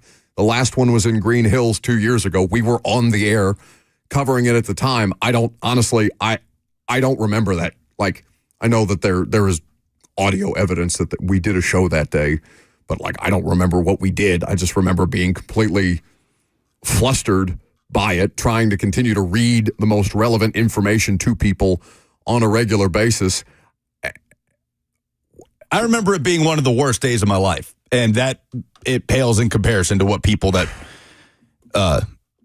were actually affected by the incident that, you know, God forbid, parents, family members, friends of victims would have felt. It pales in comparison. So you can't even begin to imagine. But again, we have not seen any reporting of a fatality yet. Right? So far. Not yet. So far, that's the good news. We have not seen that yet. It's 3 students hurt and the situation's contained. But see, Lucas, and because it's not your fault, but like, I hesitate to mention anything regarding like good news. I understand, but we just don't have news. But that's what. Yes, you're right. Fatalities. You're right. So, but like, I'm not criticizing. But that's the first thing we turn to, right? Is, you know, how many fatalities, if any? We don't have any to report yet. So I'll just continue to read these threads that are being made available by Metro Nashville Schools and Metro Nashville Police Department. So again, about an hour ago, Metro Nashville tweeting, Antioch High School on lockdown due to shots being fired inside the school building. Metro Police are on the scene. Person responsible for the shooting is no longer a threat. They began to gather students in the auditorium. Apparently, the reporting on the shooting itself happened in the cafeteria. Yep. I myself am not familiar with Antioch High School, other than one of our friends, Jelly Roll, is a graduate of Antioch High School. We will be gathering more information. Reunification site information is now available. It's currently an active crime scene and investigation. Metro Nashville Schools working in conjunction with Metro Nashville Police Department. Buses are taking students from Antioch High School to Ascension St. Thomas Hospital. The address for that is 3754 Murfreesboro Pike. 3754 Murfreesboro Pike. As they are released from the scene by Metro Police, they are asking parents to please go to the reunification site at Ascension St. Thomas. Please do not go to Antioch High School at this time. They have provided a number for additional information. Antioch families can call the reunification number for information on connecting with their students, 615-401-1712, 615-401-1712. They are also saying that as you call this number, the number is very busy. Stay on the line, even if you don't hear a tone. So something to keep in mind there for that number as they continue to be, I'm sure, flooded with calls of concerned parents, of fearful parents, of, you know, everybody else that is involved with the well-being and safekeeping of these high school students. And just, you know, we don't know what we don't know at this point in time, but the information that we do not have is whether there have been fatalities. The information that we do have is that there are 3 students hurt in this shooting, including that 3 students, a student who brought a gun, shot 2 students, and then shot himself. It's being reported that the shooter is a male at this point in time. No information right now on names. The information on the other 2 students, other that they have been hurt in the shooting. Of course, we will, you know, hope and pray to whatever higher power you believe in that this is not, you know, that this does not end up being a fatal incident, but beyond a tragic incident. And then what comes next? I mean, the trauma that these children and these families are left with, and how you manage that, I just can't possibly even begin to imagine. I'm sure schools are I don't want to say used to this. My fear is the numbness that comes with another one of these events. Yeah, it's to think that the preparedness that schools have to undergo now for this situation, they have to prepare for it like a tornado drill, right? You'd have tornado drills growing up in Indiana, I'm sure. It seems these happen more frequently than tornado drills. Yeah, no, they do. Or than a tornado, an actual tornado hitting a school. We did tornado drills. We did earthquake drills. You know, all of this stuff. Never in my life have I experienced this. I know it's far more commonplace in the American education system than it ever has, because these things happen with a frequency that you could not possibly imagine, other than that they seem to happen with such frequency that people do get numb to them after a time and just do the thing, go through the routine of, okay, there's another school shooting. What do we do? What are the processes? And we have to make sure that we have everything possible in place, even though the prevention of them, there's just so many different variables. Like a tornado has variables, right? They can happen instantaneously, but there are circumstances that can help you predict a tornado. A school shooting, it happens. We are seeing shots of the reunification center, parents lining up, waiting for their kids to be dropped off via school bus. Seems like there is at least one school bus in the parking lot with kids filing off to greet their parents. There's no information on how badly the students are injured, only that they are wounded, that there's 3, and there are not any fatalities at this moment. Seems like there's going to be a press conference any moment now. And we will go live to that, courtesy of WSMV. I'm not sure who is. Do we know who is speaking at this press conference? I don't want to assume. It will be a press conference held by Metro Nashville Police Department. Sure. So I'm not sure. I'm not sure exactly who will be speaking. So if you are just now joining us, that is unfortunately the latest news, courtesy of Metro Nashville Police Department and the Antioch High School system, Metro Nashville Schools, keeping people up to date on their social media channels at this point in time. John Drake, the chief of police, obviously at Metro Nashville, was the one who spoke. So not sure if it went. Yes, after the Covenant shooting, it was John Drake that spoke to the media. We carried that live.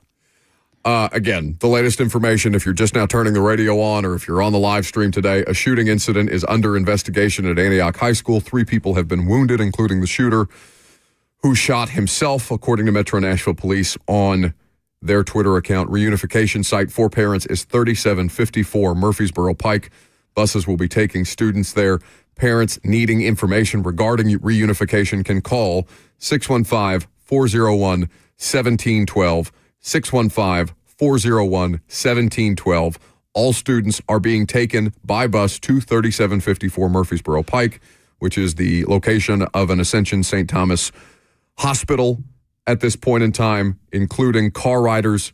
They do have more information there about media staging. Additional information will be made available as soon as humanly possible. I apologize if I'm just in reruns reading the same information, but that's all we can do at this point in time. Let's hit a break here and see what other information will come in that we can gather, and then see if we can't carry that press conference live on the other side. I'm Buck Rising. It's 104.5 The Zone.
All right, so we're not doing bump back music. We're not doing what we would normally do. Welcome back to the show. The news right now is that 3 students have been shot at Antioch High School. That the shooter is no longer considered a threat. There are no fatalities that have been reported. That does not mean that there are not fatalities that are possible in this situation. We don't have any more information, though, that 3 students, including the shooter, have been shot at this point in time. We have the information for the reunification site for parents, 3754 Murfreesboro Pike.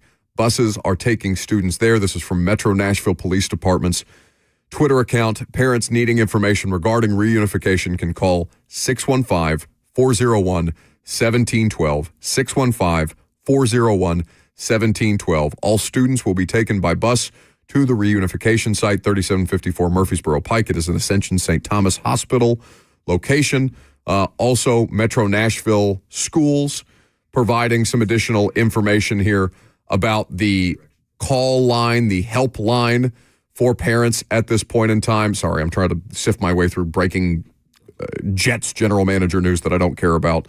I was at Mike Borgonzi's press conference today. I just spent the whole show talking to Chad Brinker and Mike Borgonzi and all this other stuff. I get that you guys are here for football. The vast majority of you. I get that you want to talk about your team. I'm seeing some chats or some comments in the F&M Bank chat about, well, we don't want CNN, we don't want Fox News. I'm not doing that. Nobody gives a damn about my opinions. I'm not here to give you opinions. I'm here to give you news. I'm here to give you as much information as I can. We are here, Jackson, Lucas, and me are here to give you as much information as we can. I'm sorry that we can't do the sports show, but we can't. Our obligation is to the community first and foremost. I understand why you might not agree with that, but go put on a sports podcast if you want sports, and then we'll do this in some form or fashion tomorrow. Specific to the quickly, Lucas. Specific to the helpline. 615-401-1712 for parents. The line is very busy. Stay on the line, even if you don't hear a tone. That's from Metro Schools, at Metro Schools on Twitter. TDOT has stated that Murfreesboro Pike northbound is closed. TDOT help trucks are staged on Hobson Pike and Pinhook Road for traffic control. So they're asking people to avoid the area if you don't need to be there. So obviously this is not just for friends, family of students at Antioch, of faculty and staff at Antioch, but anybody that's even remotely in the area, they're asking folks to just totally avoid it. So there will continue to be updates, but again, Murfreesboro Pike northbound closed, and please stay away from the area of Hobson Pike and Pinhook Road in general for traffic control, just making it easier for emergency vehicles, for parents to get to the reunification center, and hopefully, get their kids back home as soon as humanly possible.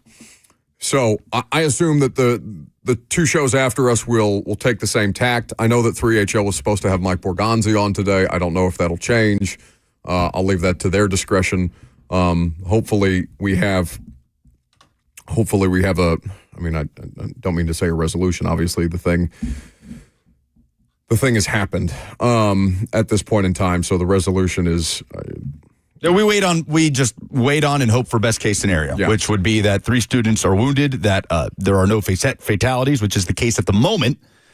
And we do know the situation's contained, but yeah, that's all we can hope for at this point, is that it remains what we currently have: 3 wounded, no fatalities.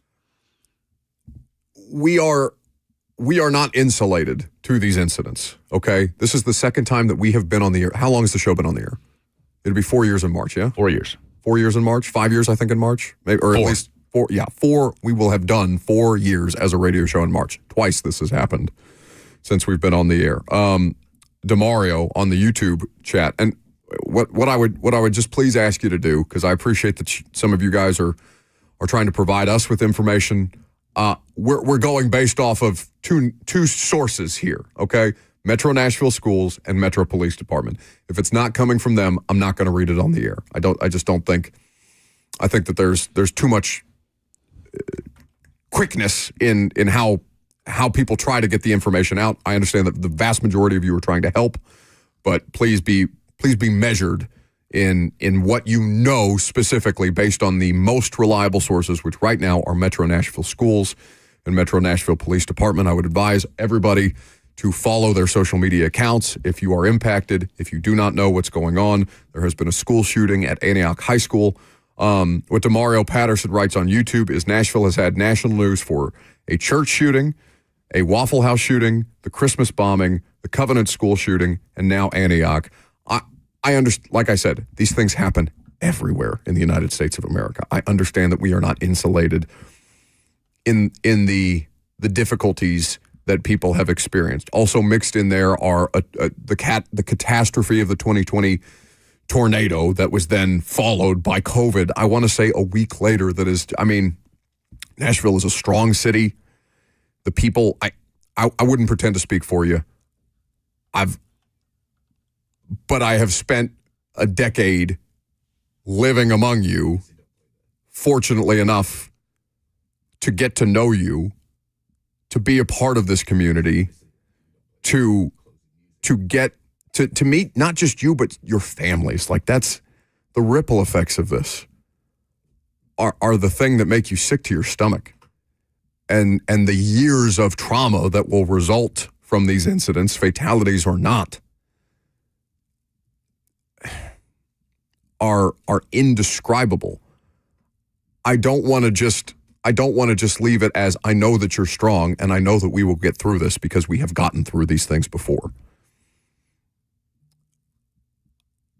I get so upset about the level of casualness that these situations have become or come associated with because they happen so often, because they happen everywhere in the country.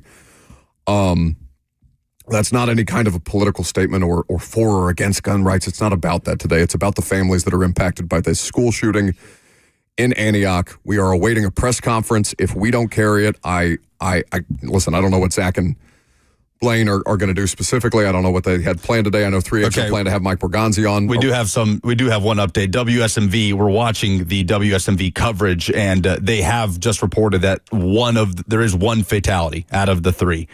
Their reporting is that 2 of the students are stable, and there is one fatality. Again, the initial reporting was the shooter turned the gun on himself after wounding 2 students in a cafeteria shooting. It took place in the cafeteria at Antioch High School. So they're not saying if the fatality is the shooter, but they are reporting 1 fatality, 2 students in stable condition.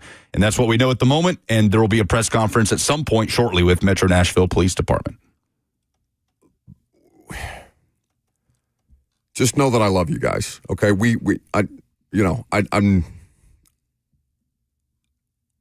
here for you. I said this the last time after the Covenant shooting. Whatever you need from us, don't hesitate to reach out on social media. Don't hesitate to reach out via the phones. I don't pretend to speak for everybody on the show. Whatever you need from me, from us, we are here for you.